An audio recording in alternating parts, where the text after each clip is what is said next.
보기 한번 볼게요.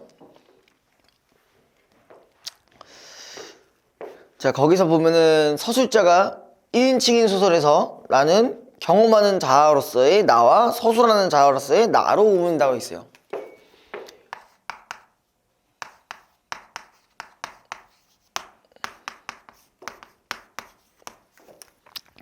요거는 무슨 말이냐면요, 요때가 이제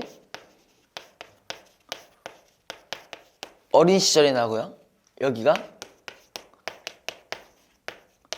성장 후에 나예요. 그럼 이렇다는 얘기는 무슨 소설일까? 우리가 성장소설이라고 하죠. 성장소설.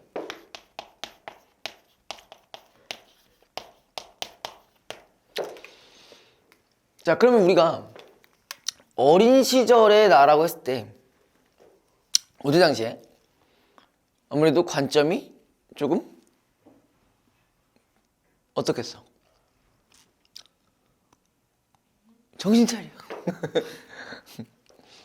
어린 시절이니까 당연히 어린 나이의 시선으로밖에 못 쳐다보죠.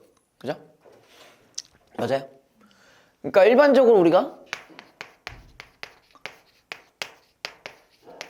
객관적일 수가 없어요. 그죠?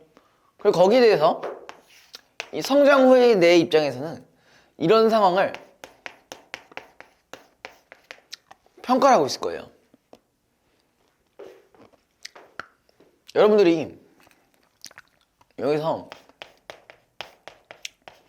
가장 대표적으로 나오는 작품들이 박완서의 작품이에요. 뭐 박완서의 작품이라고 한다면은 뭐 이런 작품도 있고요. 들어봤죠? 이거 모의고사에 나와 있던 거예요. 아마 22년도 수능이었나요? 21년도 수능이나 22년도 수능이나 아마 그랬을 거예요. 네. 그러니까 내가 성장함으로써 어린아이 때 가졌던 어떤 인식들이 변화하고 있는 거야. 변화하고 있어.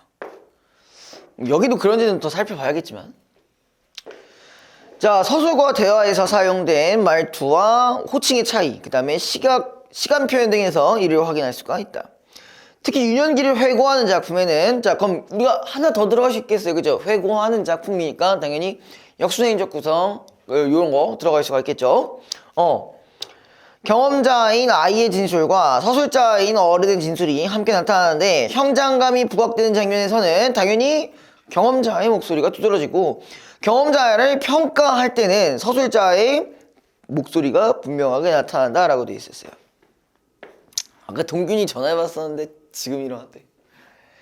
다 왜 이러는 거야? 나도 그렇고 진짜 왜 이러는 거야? 자, 다시 한번 죄송합니다. 아, 진짜 이러면 안 되는데. 저 진짜 이래 본 적이 진짜 너무 이례적이라.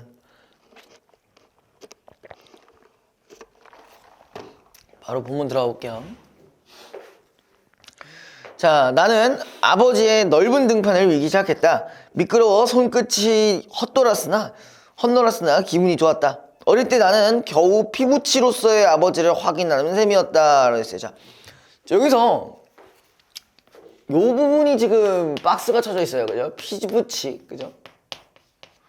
그 다음에 그 옆에 보시면 아마 핏줄이라는 말이 나올 겁니다. 핏줄. 요거 비슷하면서도 다르죠? 그죠? 근데 각각 얘네가 어떤 역할을 하는지도 알고 계셔야겠죠? 요런 문제들이 나올 수 있으니까. 자, 엄마가 없는 지금은 벌써부터? 이 등판이 갑득이와 내가 기댈 수 있는 유일한 남의 살림을 믿게 되는 것이다. 자, 요걸 좀 바꿔주시면요, 여기 앞에서 이 피부치라는 거는 결국 의지할 수밖에 없는 사이인 거죠. 그쵸?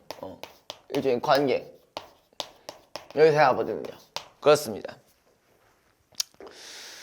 자, 자식으로부터 존경받는 아버지. 그런 아버지가 되기란 얼마나 힘든가를 나는 알고 있었다. 자, 일단 어떤 상황이야? 요것만 봤을 때 존경하기가 힘든 아버지라고 볼 수 있겠죠. 자, 그런 이유가 뭐냐? 그러나 아버지로 말할 것 같으면 자식으로부터 존경 따위는 일찍이 엿싸먹고 없었다. 아빠 욕 존나 하네 이거? 그죠? 왜 그러냐? 그 옆에 이런 말이 있어요. 숫째 갑뜨기와 나를 자식 없는 부잣집이라도 주워버렸으면 싶을 정도였다. 정말이지 밥만 새끼 잘 먹여준다면은 난 어디로 팔려가도 좋을 것 같았다. 그러니까 뭐예요? 아버지가 나한테 밥조차도 제대로 주지 않고 있어요. 그죠? 거기서 그러고 있어요. 그러나 아버지는 우리 형제를 굶겨가면서까지 내 자식이라고 움켜안고 있었다라고요. 그럼 이렇다는 얘기는요. 존경할 수 없는 이유는 어쨌든 뭐가 부족하다는 거야? 가장으로서의 어떤 책임이 부족하다는 얘기죠. 우리를 오히려 밥도 못 먹게 하고 있어요. 자, 그래서 아버지의 그런 고집을 나는 늘 증오하고 있었다. 자,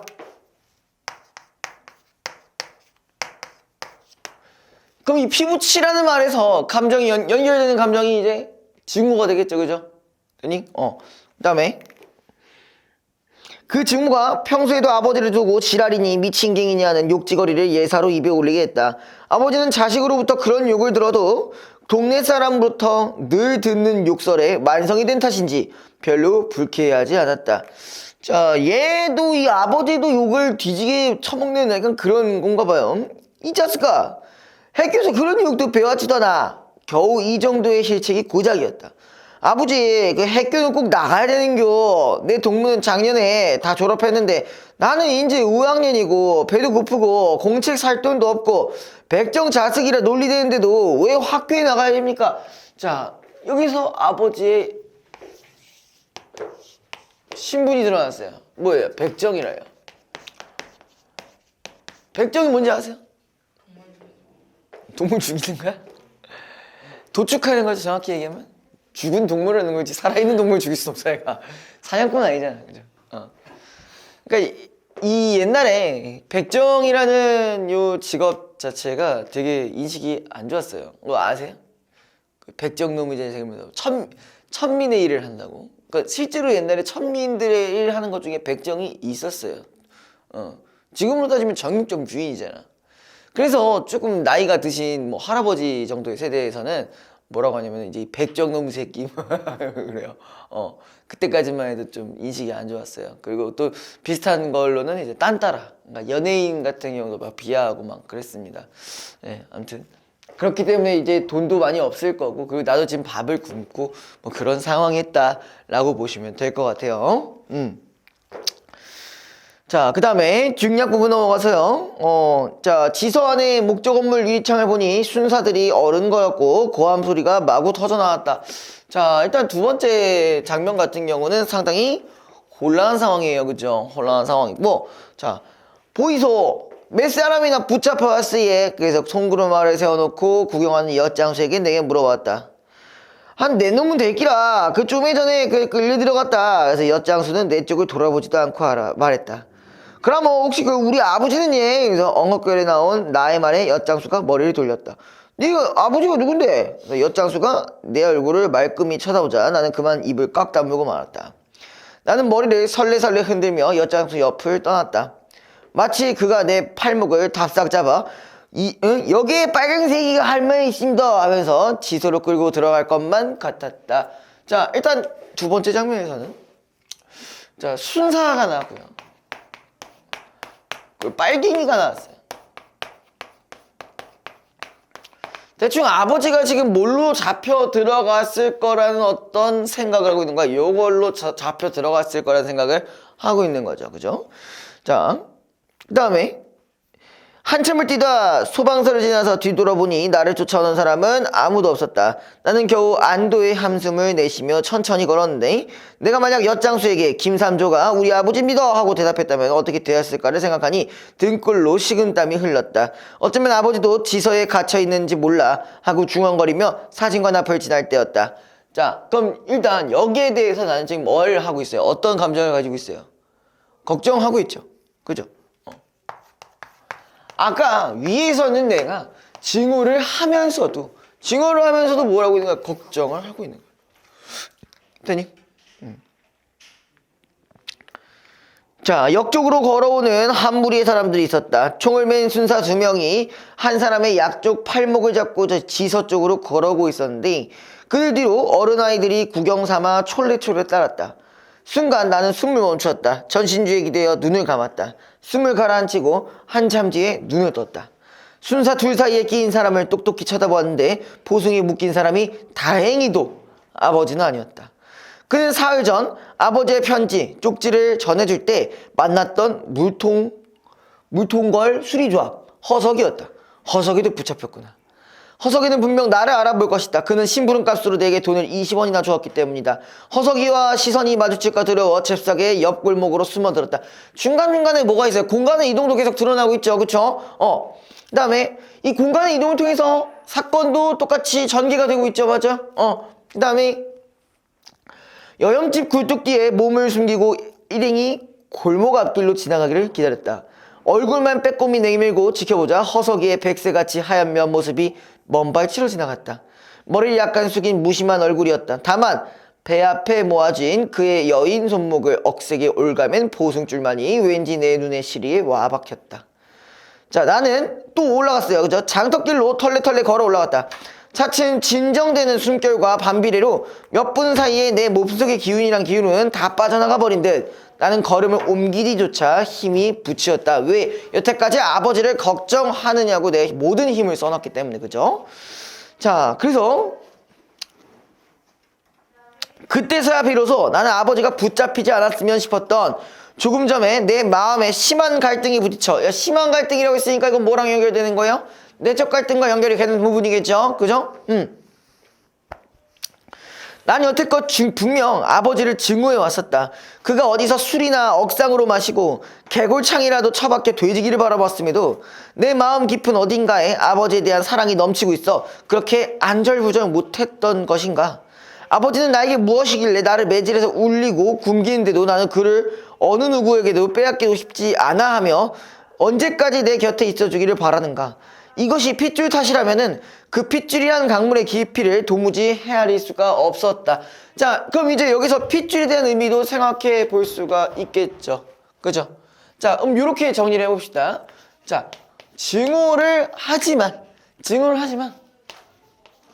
뭐야?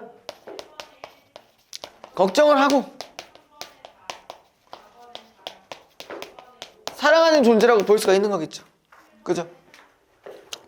지금 얘는 어떤 상황이야? 아빠한테 존나 가스라이팅이 당하는 상황이야. 존나 처맞고 존나 처맞고 존나 혼나고 욕 존나 먹고 그런데도 불구하고 걱정을 하고 있다는 거죠. 그죠?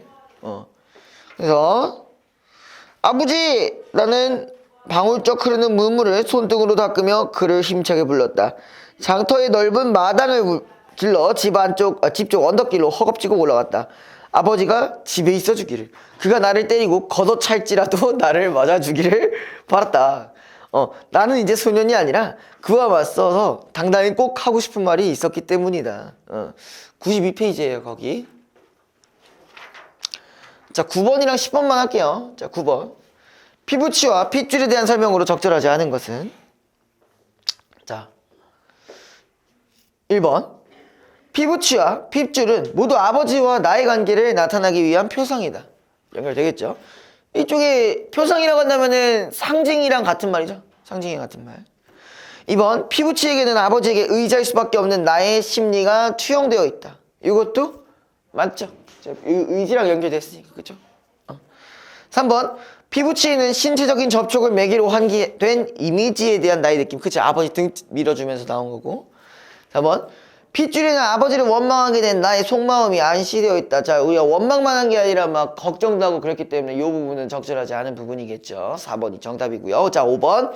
핏줄은 아버지를 위기를 매개로 하여 나에게 촉발된 인식이다. 이것도 맞는 말이겠네요.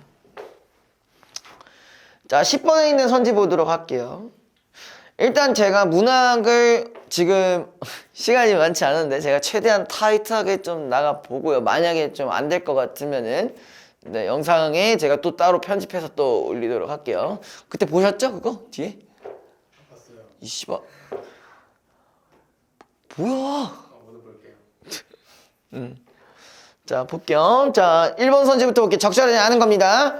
자, 사건을 서술할 때와 달리 대화에서는 그럼 혹시 우리 아버지는 얘 같은 방어를 구사한 걸 보니 나가 서술자와 경험자로 구분되는 것을 확인할 수 있다. 그죠? 그 현장감이 좀 더 돋보인다고 했었으니까.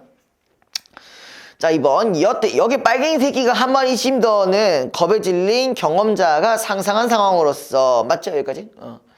사건 당시에 현장감을 살리는 효과를 나타낸다도 맞을 거고요. 3번. 난 여태껏 분명 아버지를 증오해 왔었다는 경험자의 심리를 드러낸 것으로. 맞죠? 맞아요? 사건이 일어난 시점까지 나가 아버지에 대해 느끼고 있었던 감정을 확인해준다도 맞을 거고요. 4번. 아버지는 나에게 무엇이기에와 같이 의미를 묻는 것에서 어른이 된 후, 유년기의 나의 행동을, 그러니까 어른이 된 후까지 맞죠? 근데 유년기의 나의 행동을 후회한다? 후회한다는 얘기는 전혀 없었습니다. 4번이 틀렸고요. 자, 5번.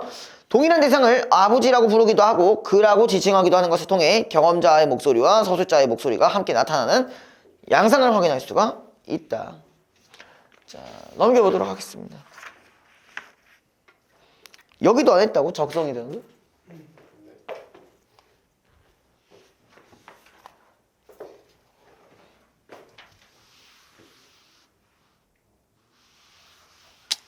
쭉 적어도 되겠네.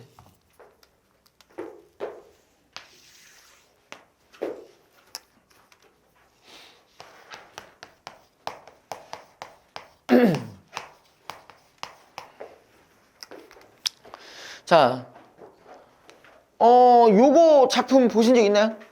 아마 이감이랑 이런 것들 풀다 보면 보실 수가 있어요. 요게 수특에 나왔던 작품이라서요. 2번 수특에. 설레네요. 내년 수특에는 어떤 작품이 나올지. 왜?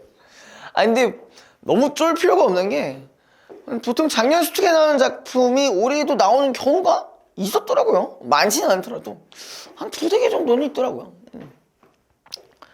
그러니까 여러분들이 고3 올라가면은 고3 올라가서 수능 공부하는 꿀팁을 알려드리자면은 일단 수특이 나와. 그럼 일단 수특 먼저 파는 거예요. 수특에 있는 문학부터 일단 파. 비문학은 일단 지금까지의 연계 양상은 비문학은 그냥 소재 연계 정도만 되고 문학은 직접 연계가 되죠. 시는 특히 직접 연계고요. 소설 같은 경우는 간접 연계가 되는 경우가 있어요. 근데 그 연계율이 상당히 높았습니다. 상당히 높았기 때문에 여러분들이 그냥 수특에 있는 것들 드립다 하시면 됩니다. 물론 3월 모의고사는 뭐 큰 의미가 있겠나 싶겠다만 근데 그럼에도 불구하고 여러분들의 약간 그 실력의 척도를 나타내는 그런 기준이 되니까 그 3월 전까지 여러분들이 있었던 문제들이나 저랑 이제 사설 모의고사를 좀 많이 푸시고 그 다음에 도전을 해보시면은 이제 3월 달의 성적이 이제 수능 성적이다라는 말 들어본 적 있죠? 네. 진짜예요. 그걸 베이스로 하긴 해요. 100% 그러라고 할 수는 없어요. 물론 저는 3월달 그 모의고사가 막 6등급 막 이랬던 친구들도 사람 만들어주긴 했어요. 걔네들 지금 신모 몇 점인지 아세요? 이번 신모가 86까지 올라왔어요. 지금 86이면 6등급 맞으면 뭐 40점 되죠. 그래가지고 걔네들이 사람 만들어 놔가지고 지금 3등급 와리가리 합니다. 예. 그 정도면 됐잖아. 물론 더 해야겠지만, 그죠? 넌 1등급이잖아. 그래서 1등급 나와야지. 근데 저번 주엔 좀 털리신 것 같은데. 저번 주엔 털리신 것 같은데. 그거 말고 시험지. 그냥 3개는 틀렸던 것 같은데. 3개면 괜찮지 않나? 그래? 요즘 좀 쉬워지긴 해가지고 조금 더 하셔야 됩니다. 아무튼 그래요. 이제 수능이 이제 4주도 안 남았어요. 네, 4주도 안 남았습니다. 살짝 심란해지고 있어요. 둘 중에 한 심란해지거나 미쳐있거나 그러 있습니다.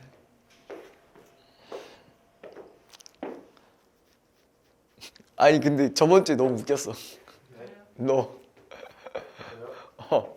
그 네 친구였니 누군지 모르겠는데 어떠냐고 물었을 때 얘가 뭐라고 했냐면은 수업 어떠냐고 물어보니까 사람 만들어준다고. 기억 안 나? 걔요? 어. 걔 이름도 몰라요.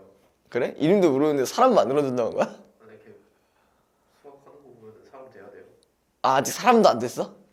아, 그런 의미에서 얘기한 거야? 왜 그 친구 너는 수학 어느 정도 나오는데? 한 2등급 나와요. 그럼 저 친구는 이제 아직 그 정도는 아니고 좀 이제 사람이 돼야 되는 그런 상황인 거야? 아? 너 수학? 저 오스트랄로피테쿠스예요. 그게 수학으로 치면. 아 그래? 아직 진화를 못했어? 그래서 사람은 됐네. 그렇죠. 사람은 됐네. 한 3 정도 나오나 그러면? 호모 사피엔스 사피엔스. 아 그래? 그러니까 유사 사람? 유사한 약간 사람의 느낌? 그 진짜 아휴 그래요. 그럼 너 미적한다 했나? 아마 학교에서. 아니 문과인데 미적이면 약간 그런 거 아니야? 패션 이거 아니야? 아니 확통으로 가면 전 진짜 유인원이 될 거예요. 아 확동이 더 어려워? 네. 어떻게 함수가 더 쉬울 수가 있지? 그럼 너 방학 때 여기 오냐? 네. 방학 때는 원래 여기 갔어요. 여기 왔어? 응. 3년 근데 어찌 이제 내신 안 하잖아. 3년 때. 그렇구나. 들어와. 아이씨. 저런. 씨. 동규야 잘 잤어? 왜 이렇게 늦었어? 왜 이렇게 늦었니? 몇 시였는데? 동규야, 내가 말 안 한 게 있어. 나도 늦었어.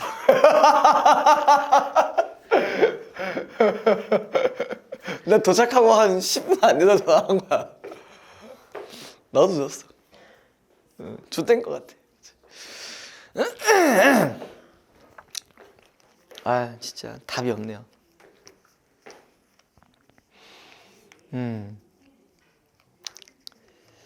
자 한번 가보자고요. 요 내용 아세요 혹시? 처음 들어봐? 그건 알 텐데.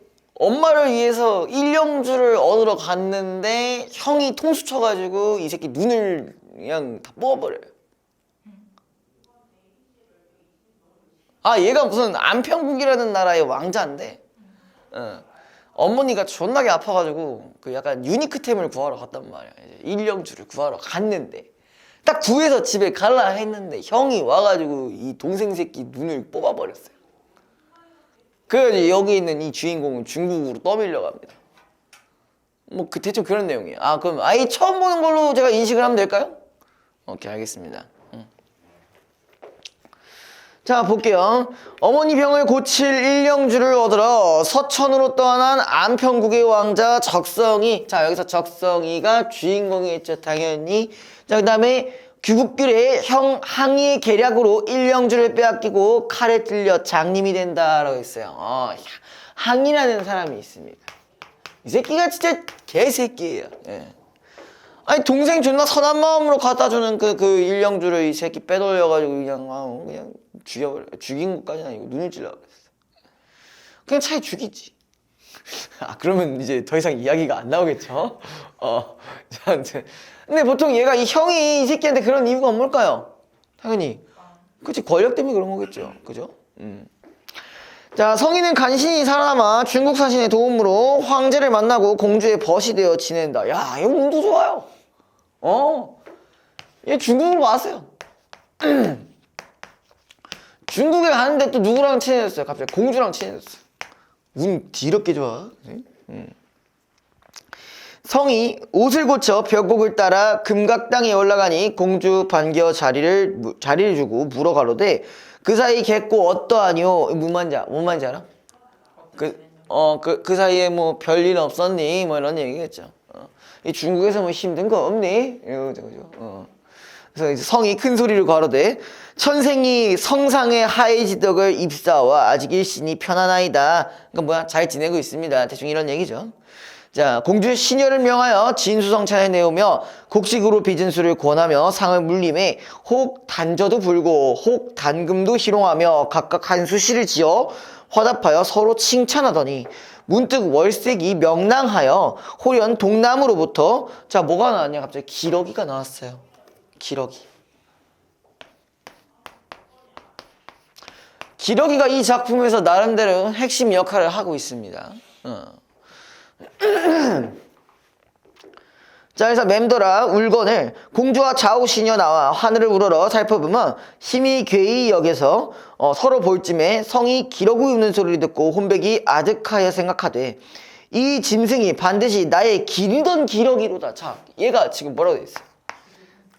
기르던 거예요. 기르던 기러기. 기러기.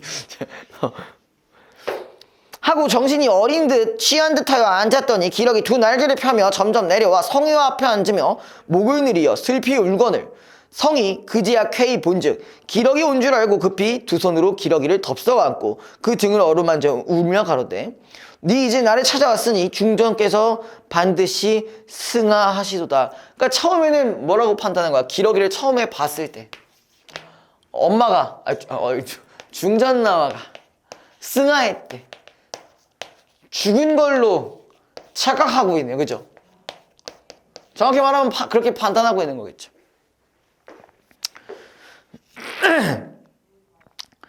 자, 하고 말을 마치자 엎어져 혼절하거늘 그치? 갑자기 기절했어요. 좌우시녀 놀라 급히 구할 때 공주 살펴보니 자 기러기 다리에 자 뭐라고 돼 있어요? 한 봉서 메었 거늘. 자 여기에 뭐가 있다? 봉서가 있었대요. 편지가 있었대요. 대충 뭘 것 같아요? 중전이 보낸 편지입니다. 예, 중전이 보낸 편지예요. 바삐 끌러본즉 겉봉에 하였을 때 안평구 국무는 아자 성희에게 붙이노라 하였거늘 공주 이르되 기러기 다리에 한 봉서가 메어 있으니 그대는 정신을 수습하면 내 떼어 읽으리니 자세히 들으라 하고는 봉서를 떼었을 때 하였을 때 자 모년 모월 모일에 안평구 국모는 피눈물을 흘리며 아자 성에게 글을 붙이노니 슬프고 슬프다. 네 나의 슬하를 떠는지 장차 오랜지라 망망천지 사이에 어느 곳에서 죽었느냐 살았느냐 너의 출천지효로 나의 명을 위하여 도사의 말을 듣고 부모 슬할 떠라 만경창파의 일신을 편주에 실어. 만경창파 뭔지 아세요? 뭐야? 바다죠 바다. 그리고 편주 뭐야? 작은 배에 실어가지고 서천해가 일용주를 얻었으니 내 효성을 하늘이 감동하심이나 너의 돌아온다는 소식 없어 슬프다. 나의 아이 푸른 물에 고기나 고기의 밥이 되었느냐 어느 지방에 탁하여 살았느냐 네 형이 일용주를 가지고 와 이르되 자 뭐라고 되냐 서역은 불국이라 내 불경에 물도하여 부모 버리고 부기를 부은같이 하라 세상을 잊었으니 없는 듯이 여겨서라고 하니 그게 뭐야 이제 거짓말 쳐네 이 씨발놈이 그지 구라쳤네 근데 그 와중에도 중전은 그 말을 뭐라고 했어? 가히 믿지 못하리 오다. 그래서 그러나 나의 사생 존모를 모르는 중이나 일용주를 먹은 후로는 백병이 물러나고 내 몸은 회춘이 되었으니 너의 효승은 대순의 증자를 따르지라. 자 이번에 수특 그 작품 중에 조홍시가라는 게 있습니다. 조홍시가에서도 이런 멘트가 나와요. 증자를 따른다. 그 대순 증자를 따르지라. 이게 무슨 말이냐면 효성이 지극하다는 얘기입니다.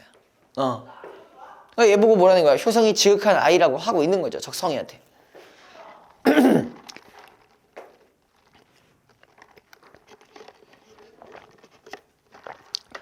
자, 천만 번 생각하여도 네 형의 불축한 행실은 천고에 드물지라. 너를 시기하여 노중에 불측한 환을 만나 돌아오지 못함이냐. 달이 뜨는 길은 밤과 황혼이 지는 저녁에 망망한 천지를 우르러 부르짖으며 울따름이로다. 하루는 너 있던 방해가 옛 서적을 살펴본즉 슬픔만 쌓이고 기러기 슬피 우니 이것은 네가 기르는 짐승인 고로 경계하고 부탁한즉 이것이 사람의 심사를 요동하게 하는지라. 구만리 장천에 지향 없이 한 봉서를 붙이나니 행여 명천이 감동하시어 소식을 천만 전할까 바라나니 기러기 회면에 답서를 볼까 축소하나 천만다행으로 소식을 들을진데 부천에 들어가도 한이 없을까 하노라. 온갖 마음속 근심을 지리히 비고자 하니 혈로 먼저 가라니 산처럼 쌓이고 바다처럼 넓은 말을 다 기록하지 못하고 그만 그치노라라고 했어요. 그럼 여기서 기러기의 기능이 있습니다. 그쵸?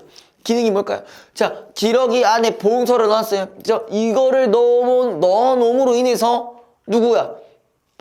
중전과 성이 서로 간에 어떤 소식을 알게 해주는 매개체로 볼 수가 있는 거죠. 그죠?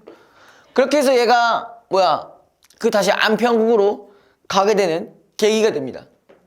자, 근데 더 재밌는 게 뭐냐면은 이때 성희가 정신을 진정하여 편지 듣기를 다 하니 가슴이 찢어지는 듯하고 간장이 녹는 듯하나 한편으로는 반갑고 한편으로는 슬픈지라 정신이 개운하여 바삐 일어나 편지를 향하여 사배하려 할 때 자, 뭐라고 되겠냐? 문득 두 눈에 불빛이 일어나며 번개같이 뜨이니 갑자기?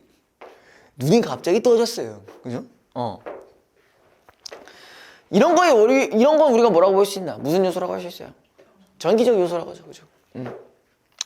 바라건대 청천백일이 먹구름을 해침 같고 칠흑같이 어두운 밤에 다 밝은 달을 대한 듯 한편으로는 반갑고 기쁜 마음을 어찌 다 말로 표현할 수 있으리오. 천지가 감동하여 상한 눈을 다시 볼 수 있으니 1월이 명롱하여 예전과 같이 비친다.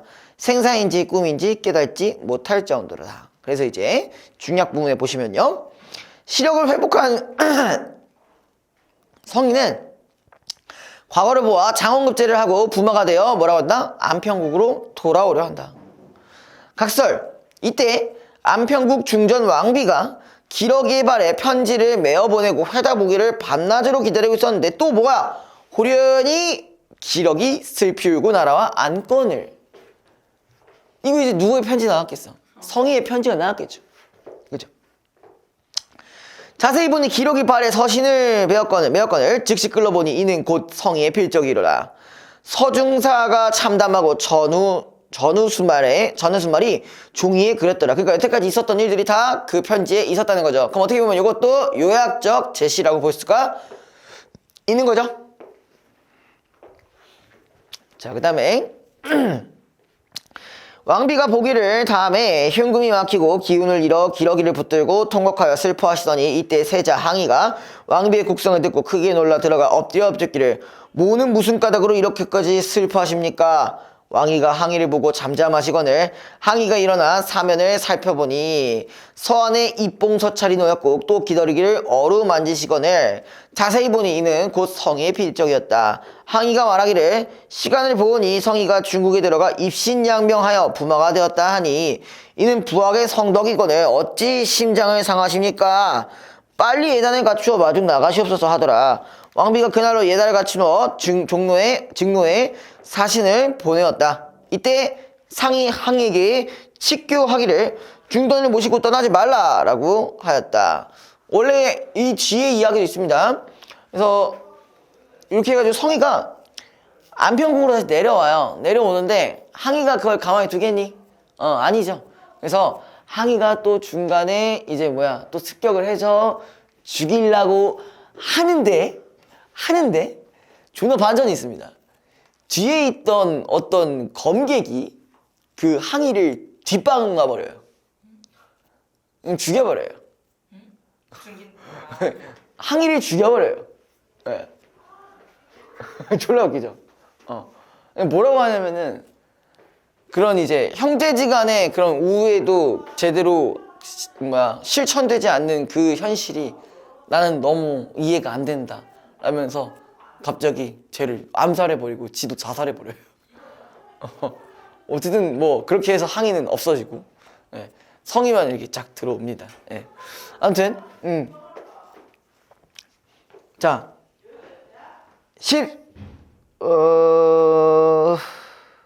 A가 뭐였냐? 14번만 볼게요. 적성이정은 청각적 심상을 지닌 여러 소재들이 중요한 서사 기능을 담당한다.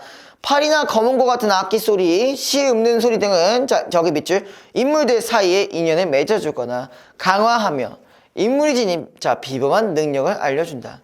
또한 기러기나 닭 같은 짐승의 울음소리는 인물이 초월적 존재를 떠올리게 하거나 서로 다른 공간에 놓인 인물들을 연결시킨다. 특히 먼 곳에서 왔다가 다시 먼 곳으로 날아가는 기러기는 인물들 간의 소식을 전하고 인연을 맺어주는 전신자의 역할을 수행하면서, 그러니까 지금 아까 얘기했었죠. 그 메시지 전해준다, 그죠? 수사 진행에 결정적인 역할을 담당한다라고 되어 있습니다. 자, 1번 볼게요. 자, 기역의 피리 소리와 시 읊는 소리는 성희와 공주가 맺은 인연을 강화하기 위한 것이다. 이러고 나서 좀 친해졌죠, 둘이. 맞죠? 2번, 니은의 울음소리, 그 기러기 울음소리겠죠? 기러기가 자신의 존재를 성에게 알려 성희와 그의 모친 사이를 다시 연결해준다. 아까 그런 기능을 한다고 했었죠? 3번, 디귿의 울음소리. 디귿의 울음소리가 여기가 그 중전 쪽이죠? 아, 중전이 나한테, 그러니까 적성이한테 편지를 보내게 된 그런 이유였죠, 그죠? 성의 모친이 성희와 기러기의 관계를 떠올리고 기러기를 통해 성희의 안부를 알고자 하는 소망을 품게 되는 계기가 된다. 이것도 맞는 말이겠죠. 4번, 리을에 나타난 성희의 계안은 기러기와의 재화에서 비롯된 사건으로서, 맞니? 리을이 뭐야? 문득 번개같이 뜨이니 기러기와의 재회? 그것까지는 뭐 맞는 것 같기도 해요, 그죠? 근데 성희의 모친이 기러기에게 기대한 역할, 야, 얘 살아있는지 죽었는지도 뭘 어쩌라는 거야, 그죠? 4번이 정답이죠. 5번, 미음의 울음소리는 성희의 편지가 도달했다는 사실을 성희의 모친에게 알리기 위한 소리로서 성희가 겪은 그간의 고초를 암시한다는 맞는 말이겠네요.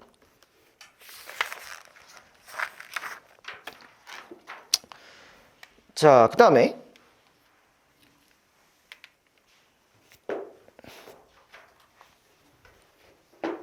18번 잠깐 볼게요. 자, 황석영의 아우를 이해하려는 알레고리의 방법을 사용하여, 뭐 여기 말이 어렵게 나와 있지만 결국 뭐 내용은 똑같습니다.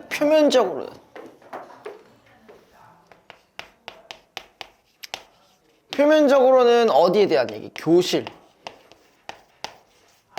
네, 교실 내에 대해서 벌어진 사건을 다루면서, 자, 이면적으로는 교실 바깥의 정치 상황인데,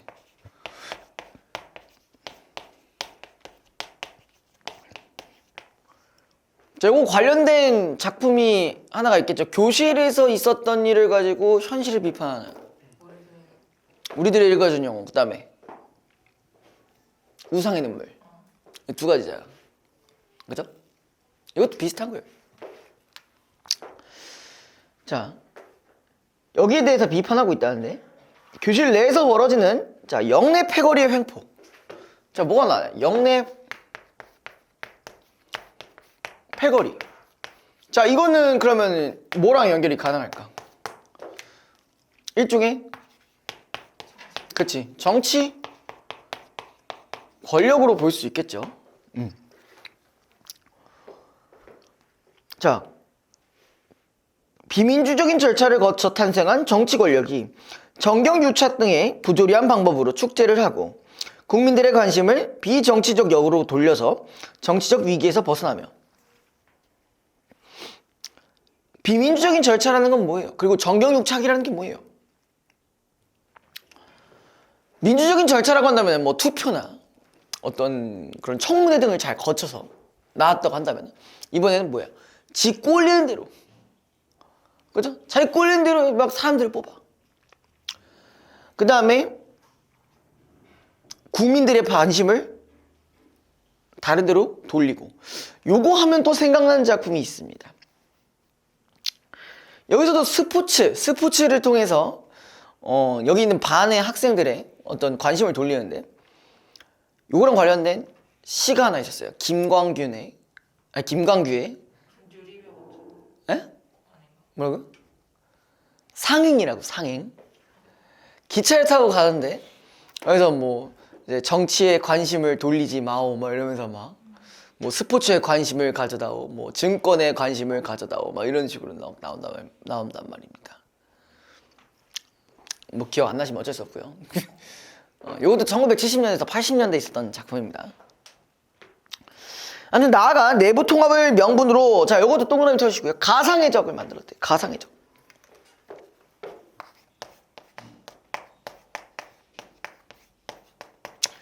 가상의 적을 만드는데 이게 뭘 위해서? 내부 통합을 위해서.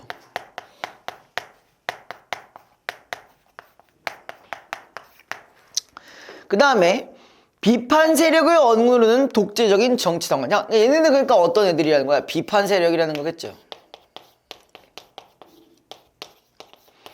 자, 이런 포인트들이 있는지 한번 본문으로 확인을 해볼게요.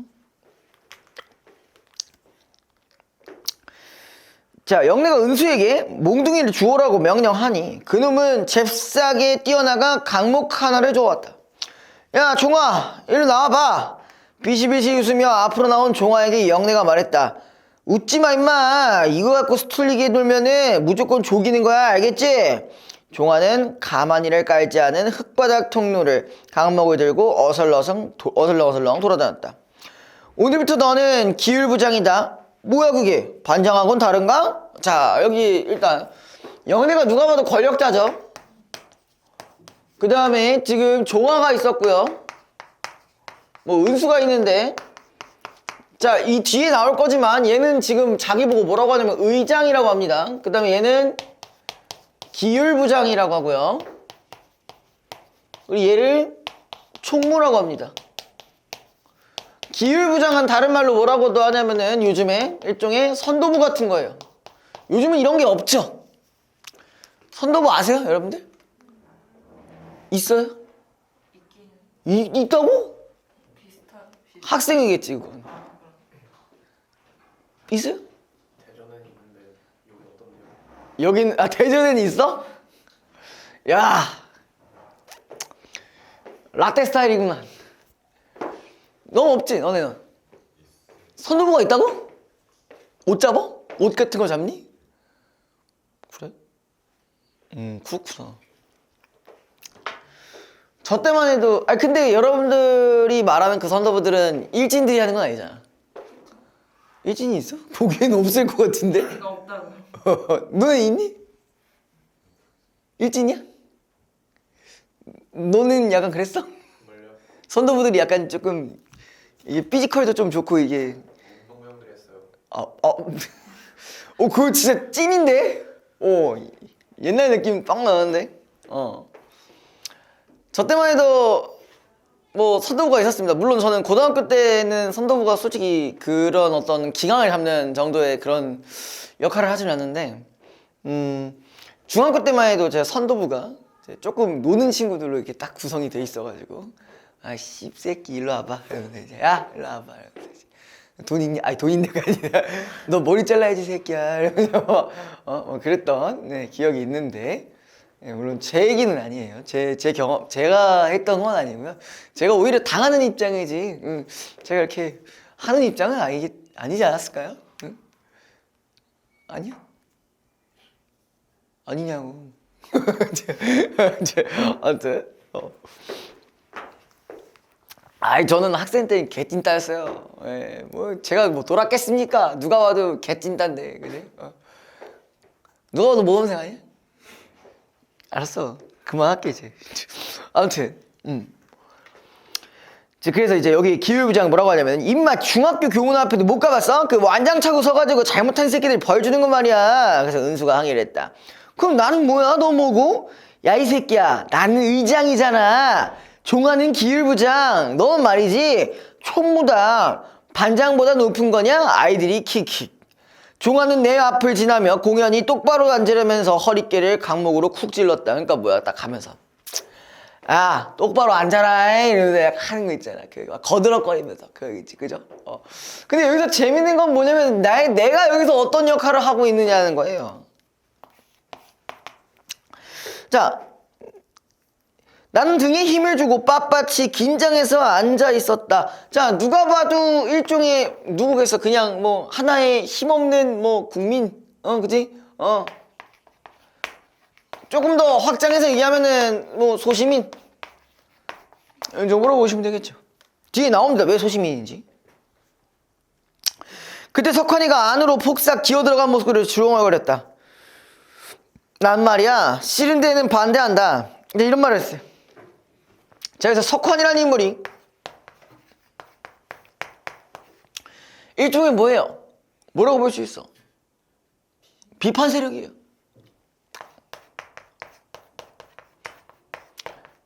씨름대 해야 된대. 하는 거 아니라고 했나? 아무튼 아이들이 왁자질 거라여 석환이 쪽에다가 불평을 제각기 터뜨렸는데 혼자 잘난 체 하지 마라 이 새끼야. 누가 네 명령이나 듣겠니? 이러면서 이제 영내야 때려줘라. 영내가 교택을 쾅 때리면 말했다. 아이 새끼들 씨 조용히 하라니까. 임종아가 강목을 땅에다 쿵쿵 찌으며 주위를 돌아보았고 아이들이 잠잠해졌다. 석환이는 가까스로 말할 기운이 났는지 아까보다 더욱 또렷하게 선생님이 자습을 한 다음에 자취를 하라 그랬어. 또 혼자서 마음대로 학급 간부를 지명해서도 안 된다고 생각해. 바보 같은 놈들이 설쳐내는 꼴을 보던 나도 뭐라고 말하고 싶었지만 영내만한 통솔력도 없는 터에 모두들 나더러 공부 좀 한다고 의서댄다고 할 거였다. 그러니까 이 얘기는 뭐예요? 나는 저런 거에 낄 수 있는 그게 아니라고 얘기하겠어요. 그러니까 그거 자체가 지금 얘네가 소시민이라는 증거죠. 그죠? 그전 학교에서처럼 발언권을 얻어 동의와 제청을 받고 의견이 받아들여지고 하는 재미있던 판국단은 전혀 딴판이었다. 자, 여기 뭐였어? 동의와 제청을 받고 의견이 받아들여진다. 그럼 이거는 사실 뭐에 가까워? 민주주의에 가까운 거죠. 그죠? 그러니까 한마디로 지금 상황이 민주주의가 제대로 실현되지 않고 있다는 얘기네요. 그죠? 자, 그 다음에 까짓것 입 다물고 구경하기나 하겠다는 마음이 생겼다. 몇몇 줄반장 애들은 불만이 있어 보였으나 교실 뒤에 버티고 선 종아 쪽을 연방 돌아보기만 하는 거였다. 영내가 씩 웃었다. 좋아. 애들한테 물어보자. 얘들아, 씨름 대회를 뒤로 미루고 자습할까?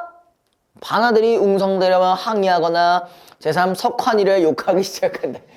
씨발, 얘가 맞는 말 했는데 왜 얘한테 욕하고 지랄이야? 그치? 그럼 이 새끼가 지금 어쨌든 간에 뭘로 설정이 된 거예요? 이 석환이라는 친구가 아까 여기 있었던 가상의 적으로 설정된 거로 볼 수 있는 거죠. 그쵸?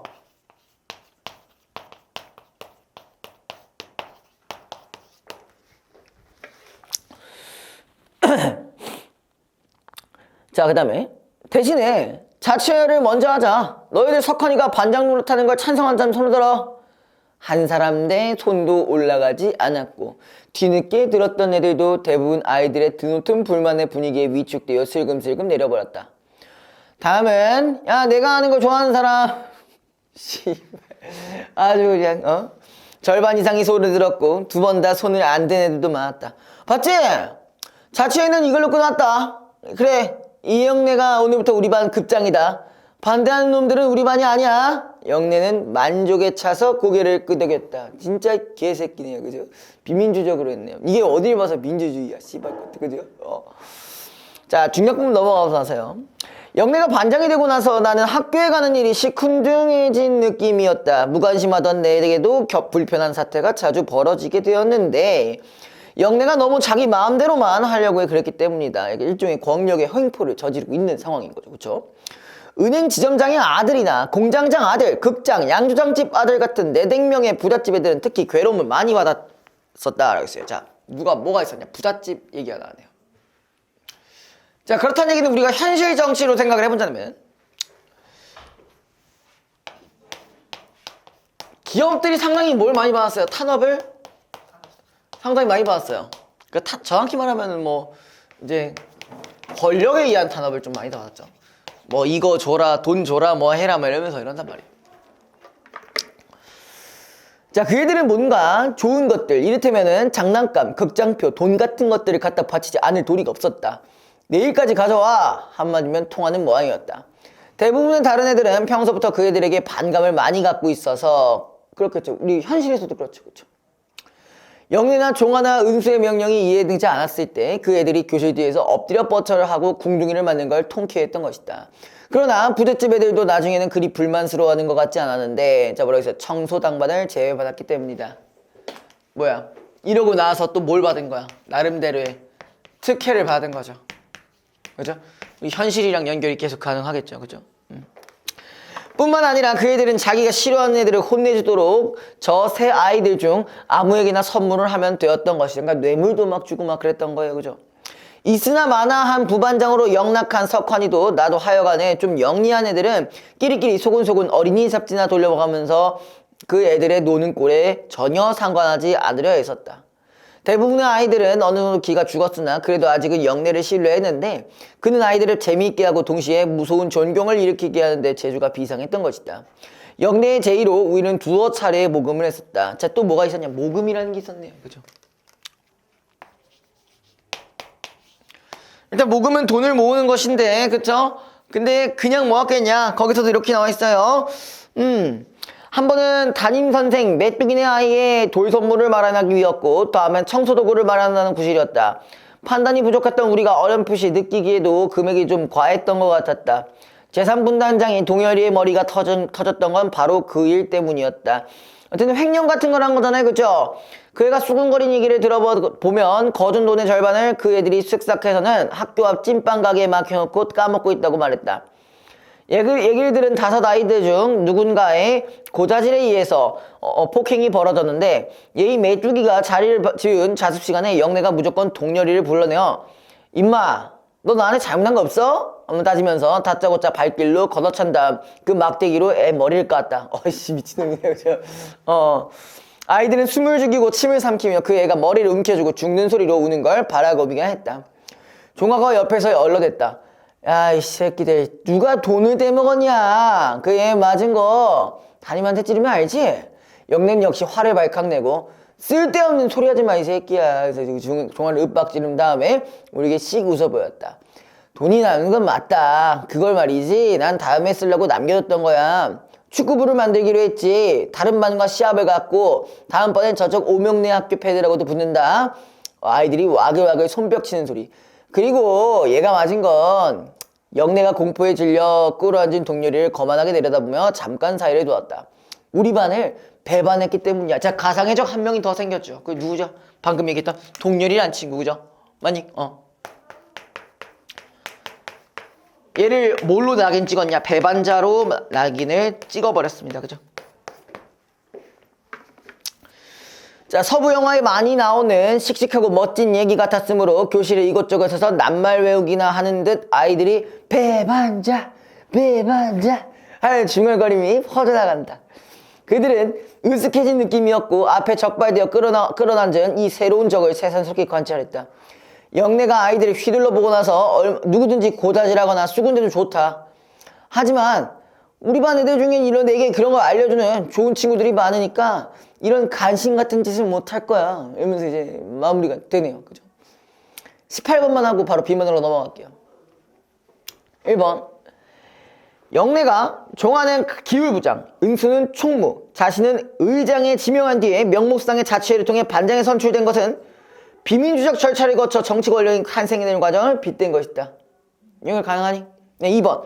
부잣집 애들이 특히 괴로움을 많이 받지만 결국은 청소년부는 제외받는 등 혜택을 입는 것으로 그려진 것은 정치권과 경제계 사이에 부조리한 유착관계가 생겨나는 것을 시사한다. 이것도 맞는 말이고요. 3번. 돈을 떼먹었다는 의혹이 일자 축구부를 만들어 다른 편과 시합을 갖겠다고 선전하는 영내의 모습에서 국민들의 관심을 스포츠로 돌림으로써 정치적 위기를 모려만 하려는 독재 권력의 형태. 맞죠? 자, 4번. 오목내 학교 패들이라는 새로운 적에게 어떤 태도를 취하느냐에 따라 좋은 친구들과 간신을 구분하는 모습에서 가상의 적을 설정하여 내부 통합을 꾀하는 독재 권력의 의도를 이겨낼 수 있다.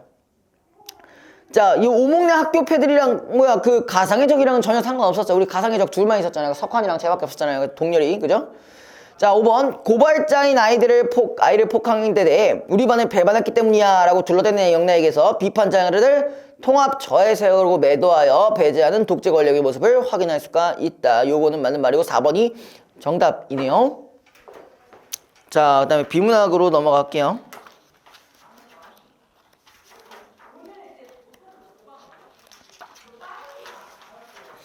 우리 저번 주에 뭐 했죠? RNA, DNA 했나? 그 다음에 이것도 했나요? 보편주의, 상대주의 했나? 48페이지. 그거 했죠? 그거 안 했어? 네.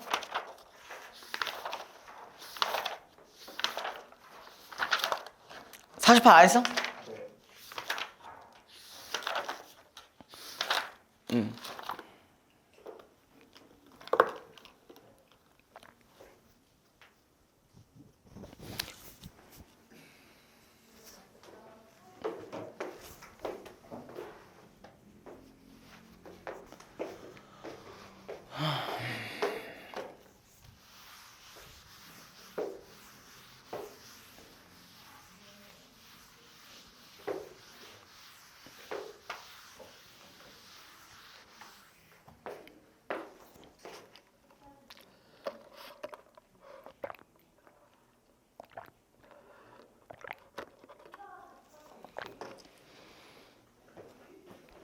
자, 가봅시다. 일단 이 질문 같은 경우는요, 이 어떤 도덕에 대해서 상대주의와 보편주의 나와지고요. 그리고 거기서 끝나면 정말 다행인데 국제조약이라는 그 부분이랑도 매칭이 됩니다. 네, 그러니까 내용이 두 개라는 얘기죠, 그죠? 한마디로 인문과 사회의 지문이 같이 들어갔다라고 판단을 하시면 됩니다. 자, 도덕과 관련하여 서로 다른 사회의 문화에 보편적으로 통용되는 도덕적 판단 기준이 존재한다고 보는 입장을 보편주의라고 한다. 뭐라고 해서 보편적으로 통용된다라는 부분 미주셔 주시고요. 사회와 문화에 따라 도덕적 판단 기준이 다르다고 보는 입장을 상대주의라고 한다. 양자의 대립은 오랫동안 철학의 영역에서 표출되어 왔으나 국가 간 교류가 활발해지고 인권 조약을 비롯한 다양한 조약이 체결되면서 현실의 문제로 부각되었다 되었고요. 일단 상대주의에 대한 얘기만 나옵니다. 그 밑에.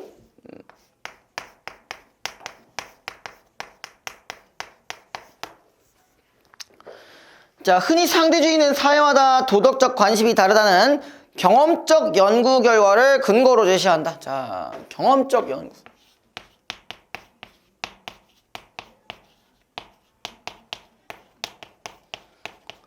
이 나라는 어떻고 저 나라는 어떠니까 그렇게 해보니까 사람마다 다 다르다 이런 얘기를 하고 있는 거겠죠. 자, 그렇다고 보편주의에 의하면은 사회마다 도덕적 관습이 다른 것은 사실이지만 그렇다고 하여 보편적 도덕 원리가 없는 것은 아니다. 부모를 공경해야 한다는 보편적 원리에 대해 사회마다 다른 관습을 지니는 것처럼 상이한 관습은 동일한 도덕적 판단 기준이 각기 다른 자연적, 역사적 환경에 적용된 결과라는 것이다. 이렇게 생각하면 되죠. 자, 이 상대주의에 대해서 지금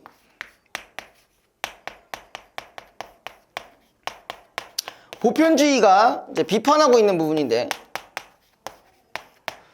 아무리 관습이 다르더라도 절대적인 도덕적인 판단은 같다라는 얘기잖아요. 예를 들어서 한국은 사람을 죽이면 안 되는데 일본에서는 사람 죽여도 돼요? 그런 거 아니잖아요. 그런 걸로 지금 비판을 하고 있다는 거예요. 관습이 다르더라도 어쨌든 부모님을 공경한다는 그 부분만큼은 같다라고 보시는 게 좋겠죠. 자, 그 다음에 그 기준들이 더 이상 당위의 규범일 수 없다고 주장한다.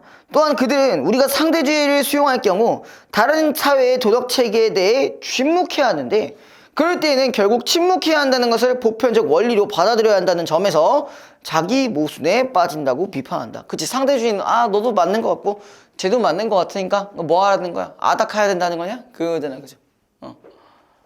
자, 그 다음에 이러한 비판에서 벗어나기 위해 상대주의자인 하먼은, 자, 여기서 이런 비판에서 벗어나기 위해서 또 다른 의견이 나왔는데, 하먼이라는 사람이 우리가 당위의 판단을 내릴 때 그것이 두 가지의 의미로 해석할 수 있다고 주장한다. 자, 하먼의 판단은요. 자, 첫 번째는 하나는 옳다거나 그르다는 도덕적 당위 판단이며, 자, 이렇게 할게요. 옳거나 아니거나, 그죠? 그 다음에 두 번째는 좋다거나 나쁘다는. 근데 지금 여기서 뭐라고 나오냐면 얘는 평가적 판단이라고 했어요. 평가적 판단. 여기 같은 경우 오히려 절대적 판단이라고 볼 수 있겠죠. 요거 같은 경우는 평가적인 판단으로 보시면 됩니다. 자, 도덕적 당위 판단은 평가적 단위 판단과 달리 행위자가 행위를 하는 이유에 근거하여, 잠깐 동그라미, 이유에 근거하여 판단하는 것이다. 예컨대 가난한 사람들의 도움을 받아 부를 축적했으므로 그는 기부해야 한다는 식의 판단은 도덕적 당위 판단이며, 가난한 사람들을 위해, 자, 방금 얘기했죠. 얘는 이러이러했으니까 이런 행동을 해야 해. 도덕적 당위 판단. 됐죠? 죽을 것 같아 벌써? 내가 뭐 했다고? 자, 그 다음에 가난한 사람을 위해 기부하는 그 행위가 좋다는 식의 판단은 평가적 단위 판단이다. 그런데 하모는 도덕이란 사회의 구성원들 간에 암묵적으로 맺어진 계약, 즉 관습에 의존한다고 본다. 그것을 따르는 것이 서로에게 유익하다는 점에서 굳어진 관습이 도덕적 이유를 제공하며 사회의 구성원으로서 그 관습을 수용하는 것은 특정한 도덕적 행위를 하는 이유를 인정하며 승인하는 것을 뜻한다. 자, 여기서 하나의 개념이 나왔어요. 관습이라는 개념이 나왔는데, 관습은 일종의 사람들끼리 했던 뭐라고요? 계약이라고요. 그냥 계약도 아니고 유익한 계약이라고 했어요. 그러니까 이게 쭉 이어서 내려져 오는 거라는 얘기예요. 오케이? 자, 그 다음에 따라서 특정 사회에서 벌어진 어떤 행위에 대해 계약에 참여하지 않은 외부인은 도덕적 행위의 이유를 당사자로서 수용하는 것이 아니므로 도덕적 당위의 판단을 온전하게 내릴 수가 없다. 자, 여기가 아까 도덕적 당위 판단이죠.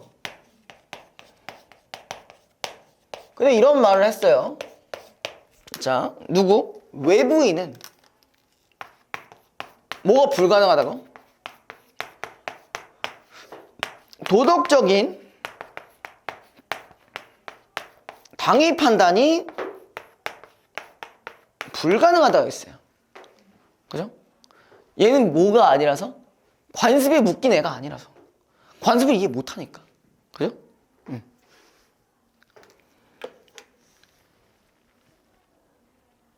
물론 외부인이 침묵해야만 하는 것은 아니며 절대적 기준에 따라 평가적 당위의 판단을 내리는 것은 가능하다. 자, 평가적 당위라는 건 뭐야? 이게 좋고 싫고는 말할 수 있다는 얘기죠. 한편 하모는 불공정한 관행의 경우 관습으로 굳어지기 전에 구성원들에 의해 거부되는 측면이 있어서 각 사회의 고도덕적 관습은 나름 합리적인 이유에 근거하고 있는 편이라고 주장한다라고 되어 있습니다. 그렇게 해가지고 밑에 보편주의자들은 인권 침해가 있는 국가에 대해 개입이 필요하다고 했어. 갑자기 사회가 나와? 자, 아무튼 간에 얘는 뭐가 필요하다고요? 국가에 개입이 필요하대요.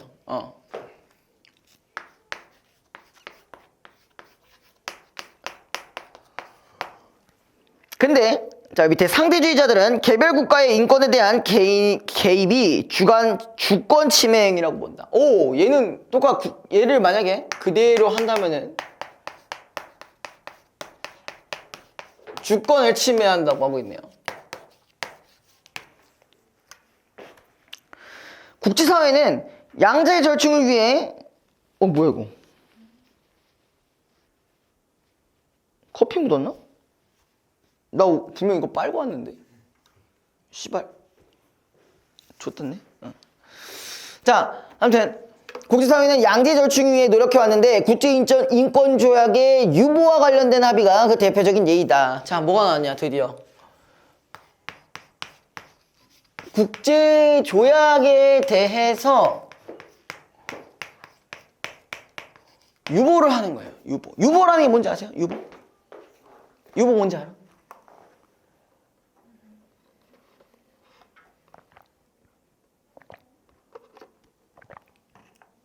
성인이 알아? 아니요. 아니, 왜 이렇게 당당하게 얘기해? 유보가 뭔지 알아? 몰라? 유보가 뭐냐면 잠시 판단을 중지하는 거야. 미룬다는 얘기예요.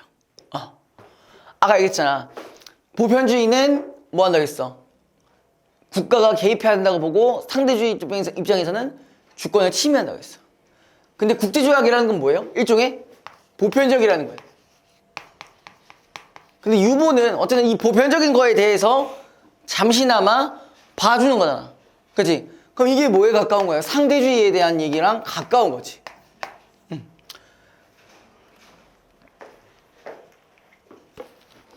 자, 그 다음에 그 대표적인 아니구나. 조약의 유보는 국가가 다자조약 체결 시 특정 조항의 법적 효과를 자국에 대해 거기 동그라미 배제하기 위해 조약 문서에 부과하는 내용을 말한다. 자, 배제한다고 했으니까 뭐야? 일종의 뭘 허용해 준다는 거냐면은 각각 국가에 남아있는 뭘 허용해 줄 수 있다? 관습을 허용해 줄 수 있다는 거예요. 자, 이 관습 허용의 대표적인 국가가 어딜까? 인도예요, 인도. 왜 그런지 아세요? 인도엔 여전히 뭐가 존재해? 신분이 존재해요. 신분제도가 존재합니다. 카스트제도. 그치? 위에 뭐야? 브라만, 크셔트리아, 그 다음에 바이샤, 수드라. 뭔 말인지 모르시는 것 같은데 위에서부터 자른 겁니다. 브라만이 성직자 같은 거고, 뭐 크셔트리아가 약간 귀족 같은 거고, 왕족이었냐? 그래? 뭐 아무튼 그런 거고, 바이샤가 그냥 평민이고, 수드라가 천민 거예요. 근데 아직까지도 이 제도가 있습니다. 자, 국제조약의 절차와 효력에 관한 국제적 합의인 비엔나 협약은 국제조약의 가입을 작업 밑줄 장려하는 취지에서 조약에 새로 가입하는 국가는 조약의 특정 조약에 대한 유보를 일방적으로 선언할 수 있으며, 자, 이 얘기는 뭐야? 자, 관습을 허용해주는 이유는 국제조약이라는 것에 대해서 가입을 장려하기 위한데. 그럼 이 얘기는 뭐야? 가입률을 높이려고 이런 걸 한다는 거지. 맞아? 그리고 지금 뭐가 나왔냐면은 일방적으로 뭐가 가능하다? 유보가 가능하대요. 그러니까 이걸 하기 위해서, 가입률을 높이기 위해서 이걸 가능하게끔 만들었다는 거예요. 이해됐어요? 자, 이때 유보 희망국은 해당 조약이 부과하는 의무로부터 면제된다고 규정하고 있다. 유보가 조약의 당사국인 채약국들에 미치는 영향을 조약의 성격에 따라 달라진다. 무형협정처럼 상호이익 증진을 목적으로 하는 조약의 경우, 자, 1번. 자, 요 유보가 가능한 경우, 자, 상호이익이 걸려있는 경우에는 유보 희망국이 유보 선언한 조항이라도 다른 채약국들 사이에는 유보되지 않는다. 그러니까 뭐야? 예를 들어 인도는 허용해주는데 다른 데는 안 된다는 얘기죠. 그죠? 단 다른 채약국들이 유보 희망국과 관계하는 경우에 한해서 유보한다. 그럼 뭐야? 자, 이 상호이익적인 부분에 있어서는 유보한 국가랑 어떤 애들? 관계되는 애들도 뭐가 가능하다? 유보가 가능하다. 얘네도 가능하다. 자, 그 다음에 반면 국제적 인권보호와 그 향상이라는 규범적인 목적을 가지는 국제인권조약의 경우 특정 조항에 대해 유본을 선언한 유보 희망국은 그 조항이 부과되는 의무에서 면제되지만 다른 채약국들은 그렇지 않다라고 했어요. 참, 두 번째 같은 경우는 뭐? 규범을 목적으로 하는 경우. 자, 상호이익이 걸려있으면은 얘네 관계된 애들까지 유보가 가능하지만 규범과 관련된 거는 오히려 유보한 뭐만 작용? 국가만 적용된다. 됐나요? 둘이 차이점이 뭐겠어요? 둘 다 유보한 국가들 자체는 적용을 시켜주지만 얘는 이익이 관련되어 있기 때문에 관계되어 있는 애들까지 해주고 얘는 그런 게 안 된다는 얘기예요. 자, 그래서 이를 유보의 비상호주의라고 한다 그랬어요. 그럼 여기가 상호죠, 그죠? 상호주의. 여기가 비상호주의라고 되어 있어요. 그죠? 됐나요? 이는 가능한 한 많은 국가를 인권조약의 영향 아래 두어 인권의 신장을 꾀고자 하는 보편주의 입장에 상대주의 입장을 조화시킨 결과이다. 그러니까 한마디로 뭐야? 이런 것들을 가능하게 하긴 이유는 궁극적으로, 여기 봐봐. 요 두 개가 가능하게 한 이유는 궁극적으로 뭐 때문에 가능하다? 얘 때문에 그런 거다. 가입 확률 높이려고, 가입률을 높이려고. 오케이?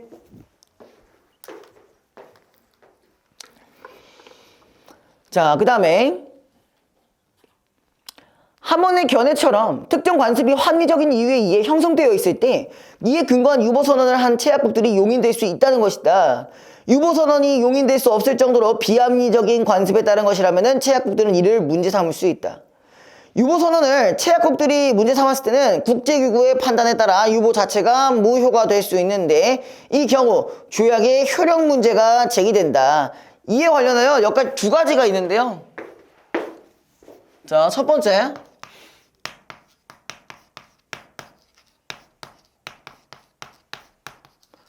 역회전 이론이란 말이 있고요. 두 번째는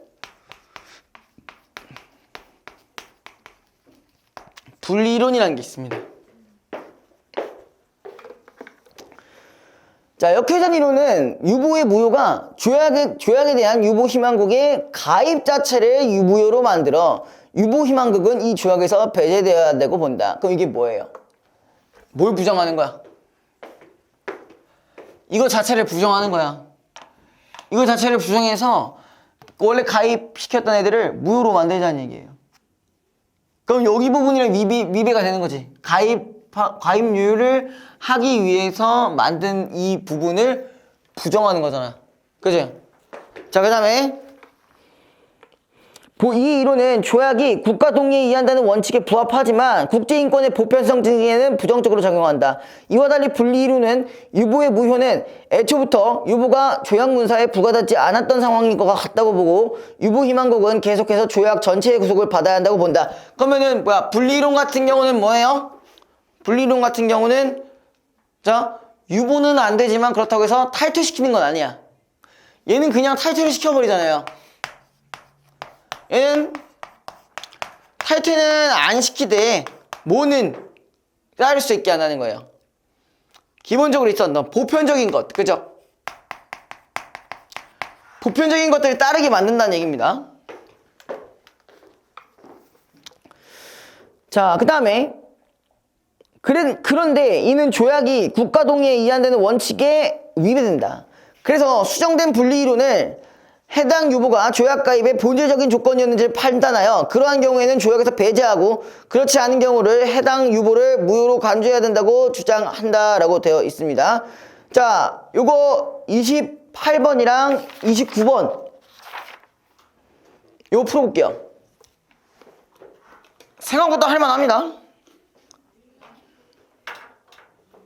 2분 드릴게요.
다 했지?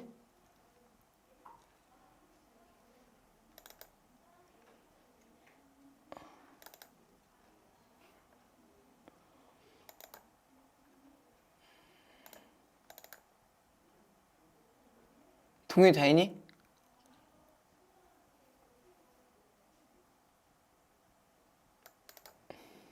최원순 확인했어?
자, 볼게요.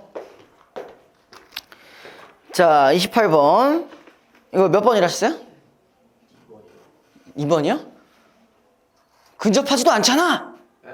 근접하지도 않잖아. 이거 아니에요? 하지만 빨랐죠. 나왔네요. 채이 몇 번? 너는? 이씨, 어떻게 정답만 피하가냐? 일단 볼게요. 그럼 기억부터 봐야겠네요. 자, 특정 사회에서 마땅히 따라야 할 규범은 그 사회의 구성원. 이건 뭐 되겠죠, 그죠? 니은 외부인이 수용하기 힘든 어떤 관습이 나를 합리적인 이유에 근거하여 형성된 것일 수 있다. 이것도 맞는 말이고. 자, 디귿을 볼게요. 디귿 같은 경우는 여러 사회에 공히 적용되는 도덕적 판단 기준은 각 지역의 자연적 환경이나 문화적 환경에 따라 각기 다른 관습으로 표출된다. 이거 보편주의에 대한 얘기예요. 자, 여러분들 뭘로 쳤냐? 앞에 공히 적용되는 고덕적 판단 기준이야. 너네 이거 상대주의로 봤죠? 뒤에 있는 다른 관습일 수 있다 이런 말, 그치? 맞지? 맞지? 그래서 틀린 거 아니야? 이 문해력, 씨. 자, 리을 볼게요. 아니, 리을 선택한 사람한테 누구야? 김동. 뭐라고 판단한 거야? 특정 사회 외부인이 항상 침묵해야 하는 것은 아니며 그 사회에서 벌어진 행위의 승인 여부에 따라 온전히 판단하여 표명할 수 있다. 뭐가 잘못됐냐? 온전히 판단이 안 된지. 내가 아까 얘기했잖아. 도덕적 판단은 안 된다고. 너가 열심히 여기 보시는 것 같던데 틀리시면 어떡해요? 자, 29번. 자, 29번 같은 경우는 기억이 상호조약이고 니은이 비상호성이죠, 그죠? 몇 번이라 하셨어요? 몇 번? 5번. 몇 번? 채원이? 5번부터 볼까요? 자, 기업과 니은은 모든 다른 제약국의 동의 없이 한 국가가 일반적으로 요번으로 선언했을 때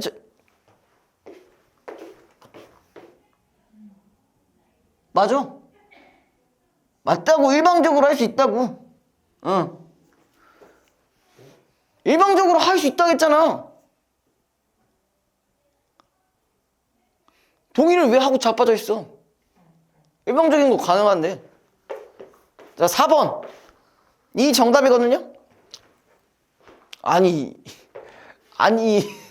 왜 그러시는 거예요? 수업 안 들으시는 거야, 이 정도면? 자, 4번. 니은은 기억과 달리, 다 가능한 많은 것가를 국제조약에 가입시키려는 취지에 부합하는 원칙이다. 자, 이거 뭐가 틀렸을 것 같아요? 난 분명 아까 수업할 때 얘기했습니다. 둘 다죠. 제가 얘기했잖아. 이 둘을 한 이유는 요걸 하기 위한 목적이라고 말씀을 드렸어요. 오케이. 엄마 보고 싶게 하네요. 진짜.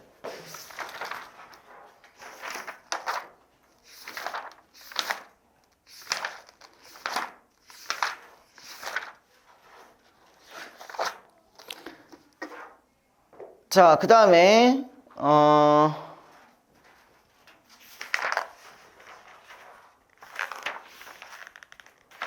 69페이지 볼게요.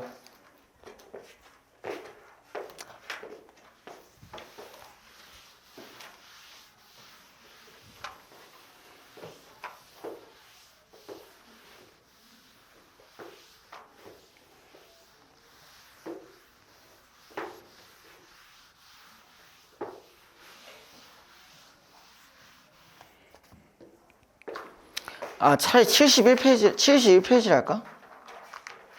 아니요. 싫어.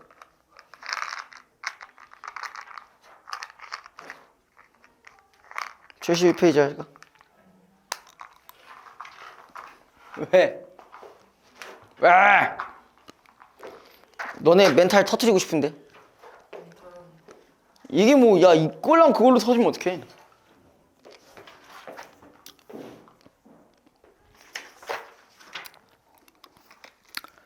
이게 너무 쉬운데?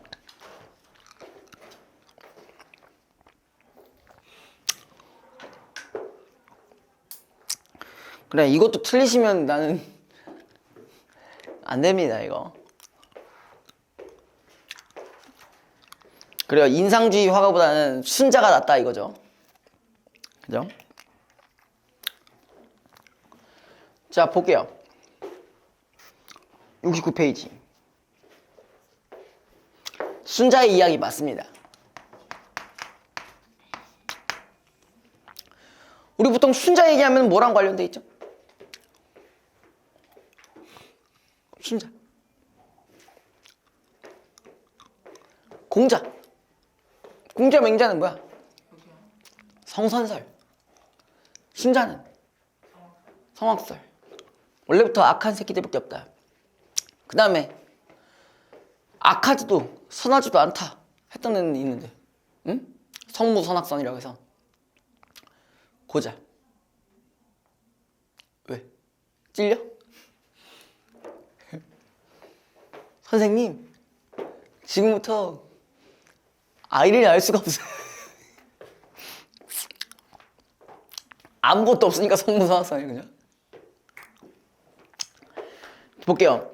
자, 고대 유가의 순자는 성을 천부적인 것 혹은 노력하지 않아도 저절로 그러한 것으로 규정하였다. 그런 의미에서의 성은 생명이 존재하게 되는 시초에 풍부하여 받은 재질이자 자연 감흥이나 생적 욕구, 생물적 본능을 모두 합한 것이다. 그럼 순자가 말하는 성은요, 본래부터 있었던 뭐에 가까운 거야? 본능에 가까운 거예요. 됐죠? 이렇게 규정된 선은 뭐야? 인간뿐만 아니라 거기 밑줄 자연의 모든 유기체에 적용되는 것이므로 그 자체에서 뭘 찾아볼 수가 없다? 도덕적 가치를 찾아볼 수가 없다라고 했어요.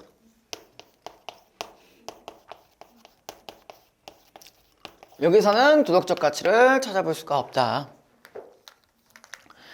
자, 순자에 따르면 인간만의 성을 특정 지을 수 있는 것은 다름 아닌 정이라는 건데, 그러니까 여기서 하나 또 나왔죠. 정이라는 말.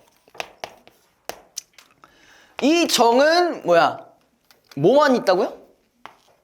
인간만이 가질 수 있는 어떤 특성이래. 그죠? 정은 좋고 나쁨을 뜻하는 호의 감정이나 희로애락의 감정으로 성처럼 태어나면서 갖추어진 것이지 외부에서 주어진 것이 아니다. 이것도 뭐라는 거야? 얘도 마찬가지로 얘는 감정과 관련되는 거고, 얘도 선천적으로 가지고 있는 거라고 하는 거죠. 그죠? 자, 그 다음에 이러한 성정과 외부 사물의 감흥이 바로 인간의 욕망을 뜻하는 욕이다. 욕도 성정처럼 인간에게 갖추어진 것이며 성정이 외부 사물과 감흥하면서 발현된다. 자, 욕이란 말이 하나 나왔는데, 자, 여태까지 나왔던 성정의 외부 사물과 감흥하게 되면 욕이 나온다는 거야. 예를 들어 이런 거야. 동균이가 컴퓨터를 봤어. 갑자기 어떤 생각이 들어? 아, 씨발, 게임하고 싶다. 이런 욕구가 드는 거야. 이게 욕이에요. 외부 사물과 감흥을 했을 때 나오는 욕구들. 예를 들어 너가 지나가다가 존나 삐까뻔쩍한 스테이크를 발견했어. 그럼 무슨 생각이 들어? 아, 씨, 먹고 싶네. 그게 욕이에요. 안 어렵죠? 자, 그 다음에 이처럼 순자는 정이란 성을 바탕에 둔 것이며 욕이란 성정의 감흥이라고 봤는데, 성, 정, 욕의 세 가지는 자, 뭐라고 되어 있다고? 동일 본체의 서로 다른 명칭인 것이다. 다 뭐야? 본능이에요. 되죠? 순자에 따르면은 성은 자연상태 그 자체이므로 선악의 가치를 판단할 수 있는 대상이 아니라고도 애초 처음에 한 번 더 얘기했었죠. 그럼에도 순자는 성이 악하다고 보는 성악설을 제시했는데 그 근거는 뭐였다고? 욕에 있다고. 성을 악하다고 하는 것은 성정이 외부 사물과 감흥할 때 발현되는 욕의 결과가 악하기 때문이라는 것이다. 즉 성은 그 자체로 악한 것이 아니라 욕을 제어하지 못할 때 이기심에 의해 다툼이 발생하고 혼란한 상황의 상이 초래되기 때문에 악으로 나아가는 성의 방향성을 판단하여 결과론적 입장에서 성을 악이라고 규정한 것이다 라고 했어요. 그럼 요건 기본적으로 어떻게 된다고? 악한 방향으로 흘러가기 때문에 그래서 성을 악하다고 본 것인 거죠. 결과론적으로. 자, 그 다음에 순자는 자연 그대로의 바탕 자체가 선이 되기에 부족하므로 자, 거기 밑에 성의 방향성을 제어한다. 자, 이거를 어떻게 한다? 제어를 해야 된대요. 이걸 제어해야 돼. 자, 그렇다면 악으로 흐르는 성의 방향을 변화시키는 방법은 무엇인가? 순자는 이를 위해 마음의 의식적인 작용인 주관적 심. 자, 뭐가 나오냐? 이거를 제어하기 위해서 할 수 있는 방법들이 심이라는 게 있고요. 두 번째는 또 따로 있어요. 행위의 방향을 제시해주는 객관적 제도인 예가 필요하다. 자, 심은 일단 우리가 뭐라고 했냐면요. 마음의 작용이라고 하고 있어요. 마음의 작용. 그 다음에 얘는 객관적인 제도라고 했어요. 자, 순자는 생각하는 능력인 심의 능력도 인간에게 본래부터 갖추어진 것이라 하여 성의 범주에 넣는다. 다만 시는 위를 일으키는 작용을 한다. 자, 얘는 지금 뭐라고? 위를 일으키는 작용을 한대요. 자, 그래서 위는 악을 거스르기 위한 인위적이면서도 의지적인 실천을 얘기한다. 자, 악을 없애는 의지적인 실천이래요. 됐죠? 됐어? 자, 그 다음에 결국 심은 정에 대하여 깊은 사례를 통해 위를 행함으로써 욕을 제어할 수 있는 작용이다. 그러니까 위를 통해서야만 얘네가 제어가 가능하다는 얘기예요. 됐죠? 자, 그 다음에 한편 위는 정에 대해 생각하고 분별하여 행하는 것이기 때문에 한번 위를 행할 때마다 위를 행하는 심의 능력이 향상된다. 그러니까 하면 할수록 된다는 거죠. 그죠? 이에 따라 수차례의 사료와 학습 그리고 실천의 과정이 반복되면은 성인의 경지에 이를 수 있다. 즉 성인 또한 위의 반복이라는 후천적인 노력의 축적을 통해 도달할 수 있는 것이다. 그러니까 한마디로 이 위라는 것은요, 후천적인 노력이기 때문에 우리가 성악설, 그러니까 성은 기본적으로 악하다는 그런 방향을 제어할 수 있는 것은 뭐밖에 없다? 위밖에 없다. 됐죠?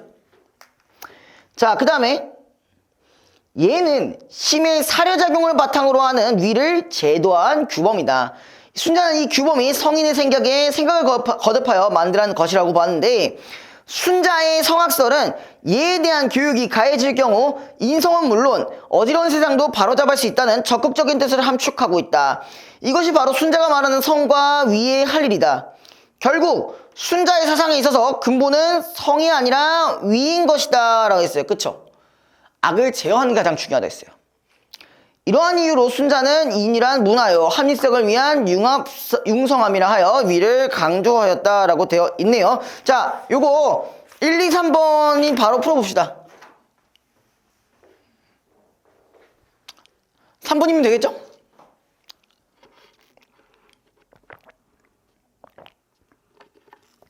잠깐 화장실 갔다 올게요.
이거 쉽지?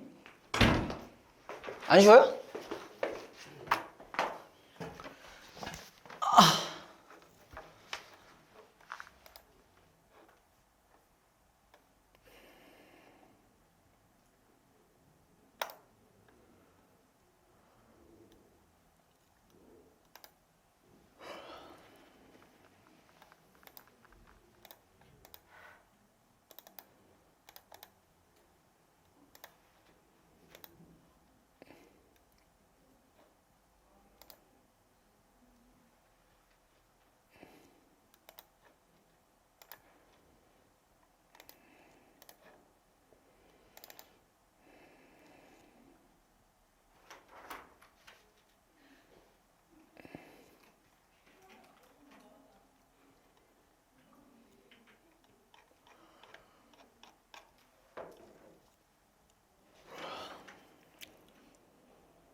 이제 가볼까요? 다 됐죠? 뭐야, 아직 안 풀었어? 안 풀었어. 아, 솔직히 쉽잖아, 이거. 아, 쉽잖아. 김동현 씨 아직 멀었어? 아직 3번이야?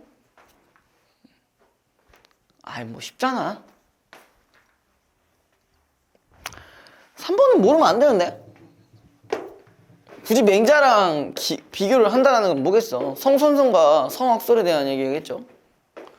근데 성의 차이가 순자랑 맹자랑의 차이는 너무 크죠.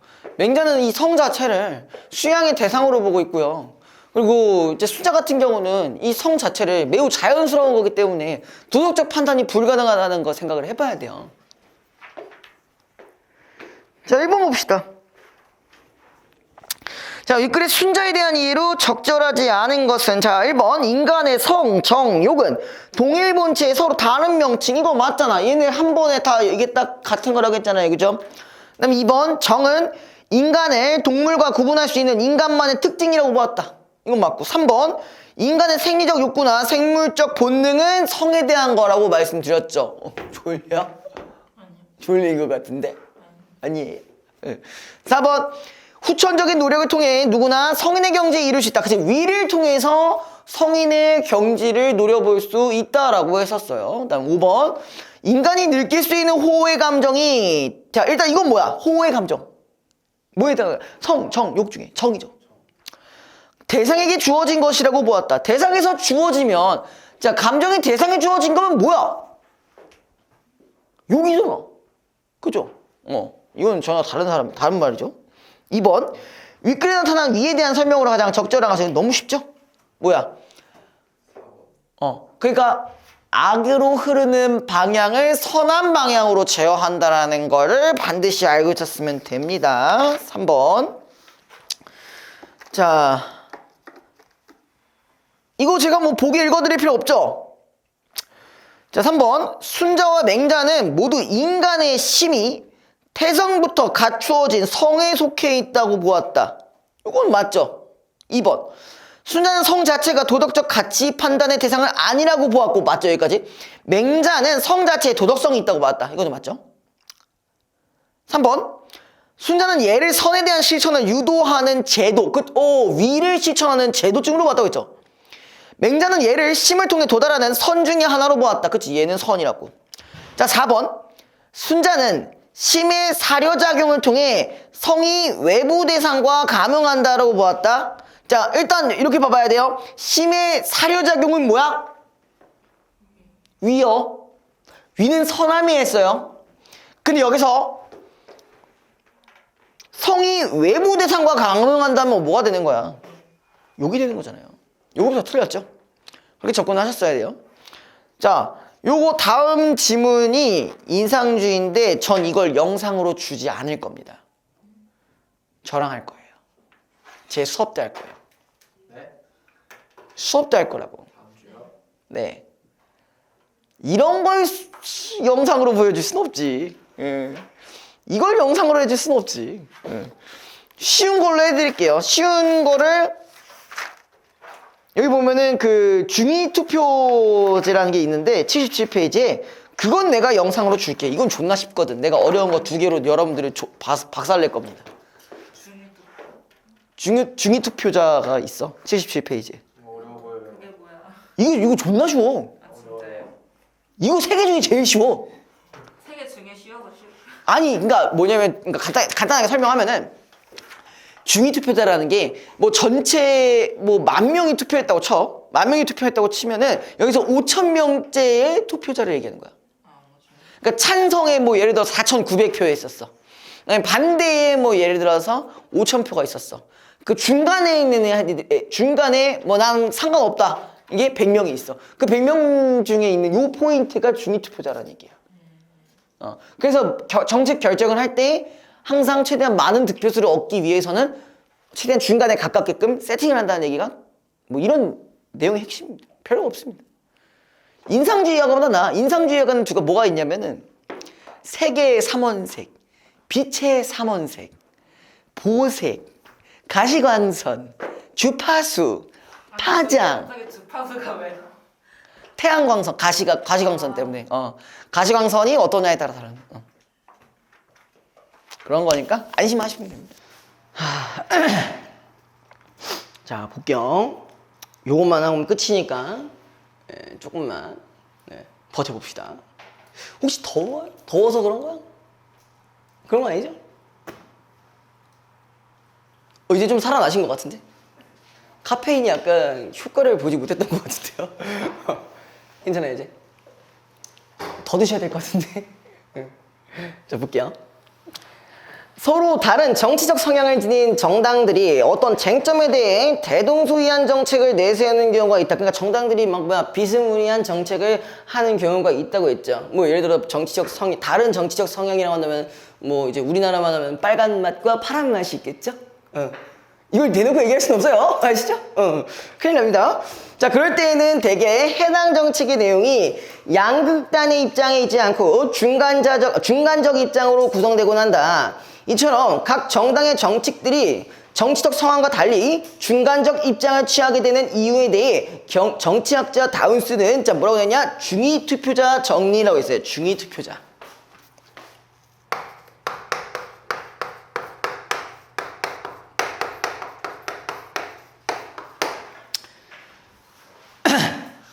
자, 중위 투표자 정리는 단일 쟁점에 관한 정책을 두고 두 정당이 경쟁하는 단순 다수결 투표의 상황을 가정한다. 다운스에 따르면 이러한 상황에서 중위 투표자의 입장을 반영한 정책이 가장 많은 표를 얻게 된다. 자, 중위 투표자가 말 그대로 어디 있는 거냐? 자, 빨간 맛, 파란 맛 이 양극단이 있을 때 가장 중간 쪽에 있는 애들이에요. 알겠죠? 요 중간 쪽에 있는 애들. 그러니까 얘네들로 인해서, 그러니까 얘네들에 해당하는 정책이 결정되는 경우가 많다는 거예요. 최대한 가운데에 가깝게끔. 자, 그래서 예를 들어 소비세 증액이 선거 쟁점이 된 상황에서 각 정책 대안을 지지하려는 유권자들의 분포가 다음의 표와 같다고 하자. 자, 표가 밑에 이렇게 있죠. 6% 증액, 3% 증액, 현상 유지, 감액 이럴 수 있어요.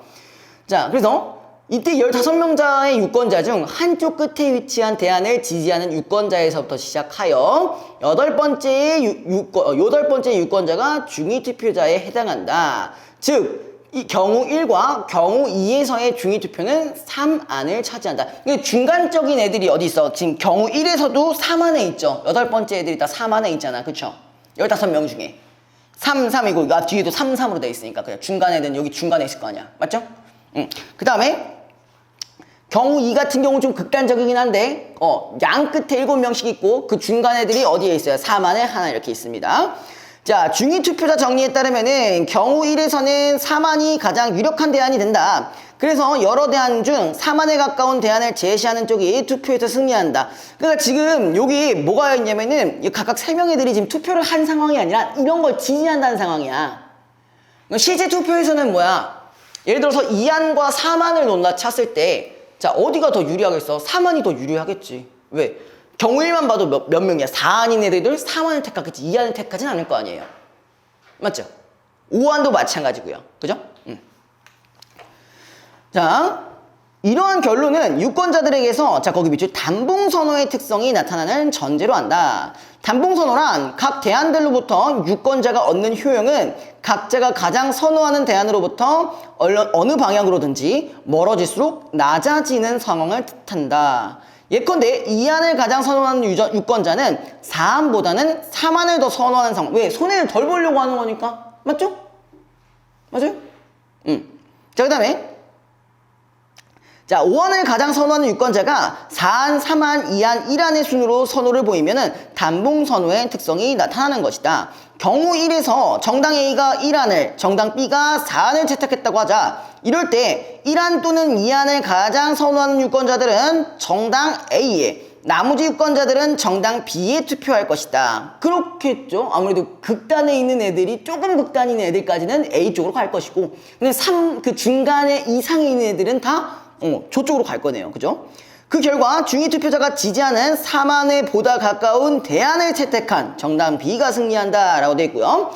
이처럼 중위투표자 정리는 유권자들의 합리적 투표 행위를 잘 설명해 준다. 그러나 이 정리에 따른 결과가 언제나 다수 유권자들의 선호를 제대로 반영하는 것은 아니다 라고 되어 있어요. 자, 요게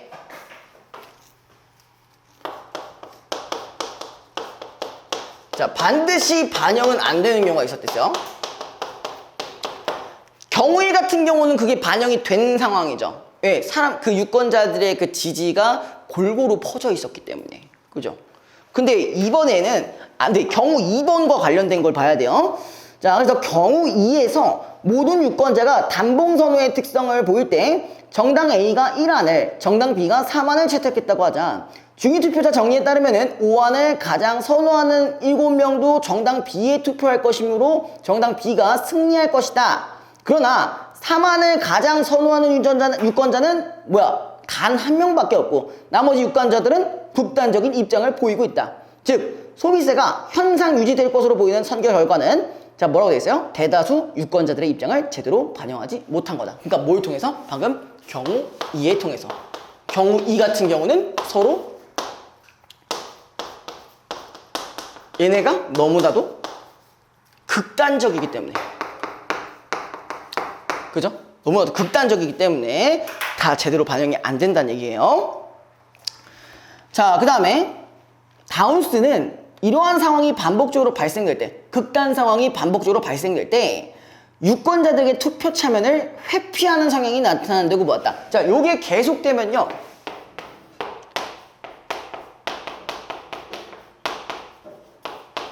이런 현상이 일어난대요. 투표를 아예 안 한대. 왜 그럴까?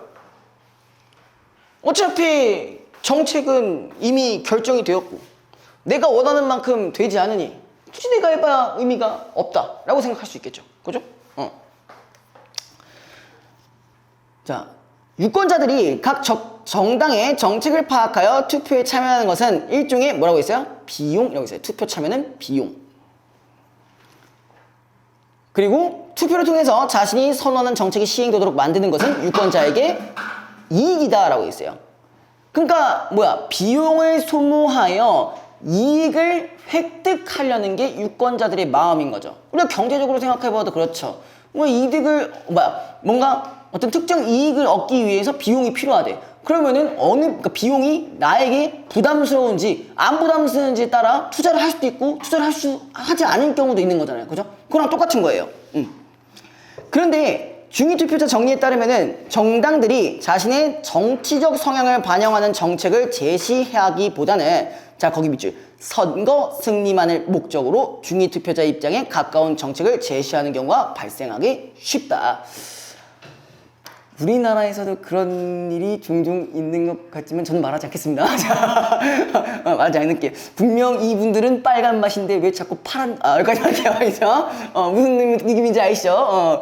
그래서 우리가 그래서 가끔 우리가 국회의원을 이제 국회의원이라고 안 하고 그 격투기 K1이라고 이렇게 돼요. 알겠죠? 자, 아무튼간에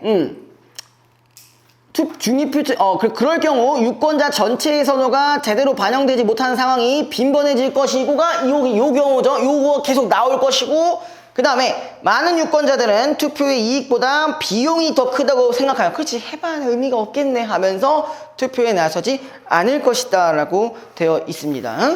자, 그 다음에 18번이랑 19번을 좀 볼게요. 자, 윗글에 단봉선호에 대한 설명으로 가장 적절한 것은 우리 아까 단봉선호가 뭐라고 했었죠? 양 극단에 있는 애들이 최대한 중간 쪽까지라도 그러니까 반대에 있지 않은 이상 최대한 여기에 투표하려고 하는 경향을 뭐라고 했지? 단봉선호라고 했죠? 단봉선호라고 했었죠. 자, 이거 볼게요. 1번. 자, 극단에 있는 대안을 가장 선호하는 유권자에게는 나타나지 얘네한테도 나타나는 거였잖아요. 그죠? 얘네한테도. 그죠? 2번. 자, 여러 대안 중에서 다수의 유권자가 선호하는 대안은 단 하나, 뭐야, 답정너야? 아니잖아. 그죠? 3번. 여러 대안 중에서 개별 유권자가 가장 선호하는 대안은 매 순간 달라질 수 있다. 아니지. 걔네들은 원래 선호하는 데는 각각 존재는 하고 있었잖아. 그쵸? 그 다음에 4번. 투표를 통해 개별 유권자가 얻는 효용은 어떤 정당에 투표하는지에 따라 달라진다. 어떤 정당에 투표한다기보다는 그 정책을 지지하는 정당을 투표하는 거죠. 그죠? 이건 정확히 추가적으로 갖고 가야죠.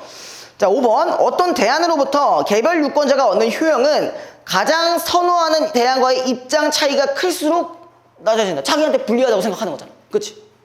내가 빨간 맛이야. 빨간 맛인데, 처음에 중립으로 돼 있었어. 그럼 여기까지는 그래 뭐 나쁘지 않아. 근데 얘가 제일 여기는 파란 맛이 나왔어. 빨간 맛이 파란 맛을 좋아하겠냐고. 안 좋아하잖아. 그치? 나 이런 말 할 때마다 너무 위험해. 나 좀 무서워. 아니 이럴 때는 점점점 자기 입장에서는 아이씨 이게 무슨 정책이냐 이런 생각을 하겠죠. 전 정치적 발언을 한 적이 없습니다. 아시겠죠? 이해를 잘 하시라고 한 거니까 그러지 마세요. 알겠죠? 자, 그 다음에 19번 문제 볼게요. 자, 중위투표자 정리를 토대로 보기 사례에 대해 분석한 내용으로 적절하지 않은 것은 자, 땡땡 시의 시장 선거에 갑과 을이 후보자로 나섰다. 지하철 요금이 현거의 핵심 쟁점으로 떠올라 두 후보가 입장을 표명하려 한다. 땡땡시 유권자는 1만 명이며 자, 일단 유권자가 1만 명이야. 전체 인구가 이 유권자는 1만 명이고요. 그 다음에 두 후보에게 다음과 같은 유권자 선호도 분포 자료가 제공되었다.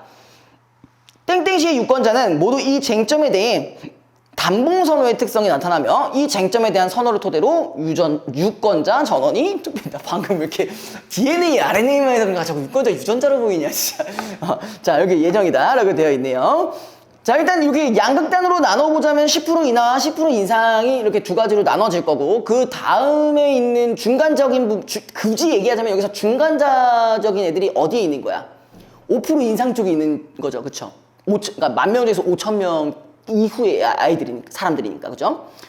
자, 일단 1번 볼게요. 갑이 5% 인하안을, 을이 10% 인상안을 채택하면은 갑이 당선되기, 이게 너무 쉽잖아. 그치? 얘는 몇 명기 있어? 5% 인하하면은 4,900명만 가겠죠? 을이 10% 인상하면은 뭐 극단적이지만 5% 애들로 그쪽으로 가겠죠? 그쵸? 단봉 현상이라고 해서 가운데를 기점으로 여기 가야 되는 여기로 가고 여기 가야 되는 여기로 가는 거니까. 요건 지금 틀렸네요. 그죠? 자, 2번. 중위투표자는 5개 대안 중 5% 인상안에 대해서 가장 선호하겠다. 중간 애들이라고 했으니까 맞겠죠? 3번. 갑이 5% 이하안을, 을이 현상 유지안을 채택하면은 다수 유권자들의 선호가 제대로 반영되기 힘들겠다. 일단은 맞는 말이긴 한데요. 자, 요렇게 채택을 했다고 해서 10% 이하 애들이 현상 유지로 가진 않죠. 그죠? 그리고 이 현상 유지에 대해서 지지하는 애들이 아무도 없기 때문에 제대로 반영되기 힘들다는 말이 맞는 거겠죠. 그다음에 4번. 갑이 5% 인상안을 채택하면은 을이 5% 인상안을 제외한 다른 대안을 채택하더라도 갑이 당선되겠다. 자, 인상 채택했어.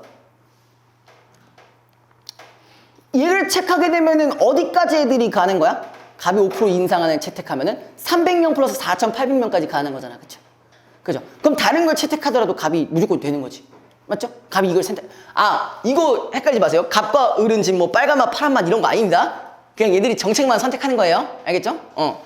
자, 그다음 5번. 갑이 10% 인하안을, 을이 5% 인하안을 채택하면은 10% 인상을 선호하는 유권자는 을에게 투표하겠다. 그쵸? 이 정책이 두 개밖에 없으니 그나마 좀 손해를 덜 보는 데에서 하면 되니까 요게 맞는 말이겠죠. 답은 1번입니다. 여기까지 하시고요. 이제 두 분 플러스 성준이 잠깐 이따가 저랑 바로 보고 가요. 알겠죠? 여기 뭐 왜? 28번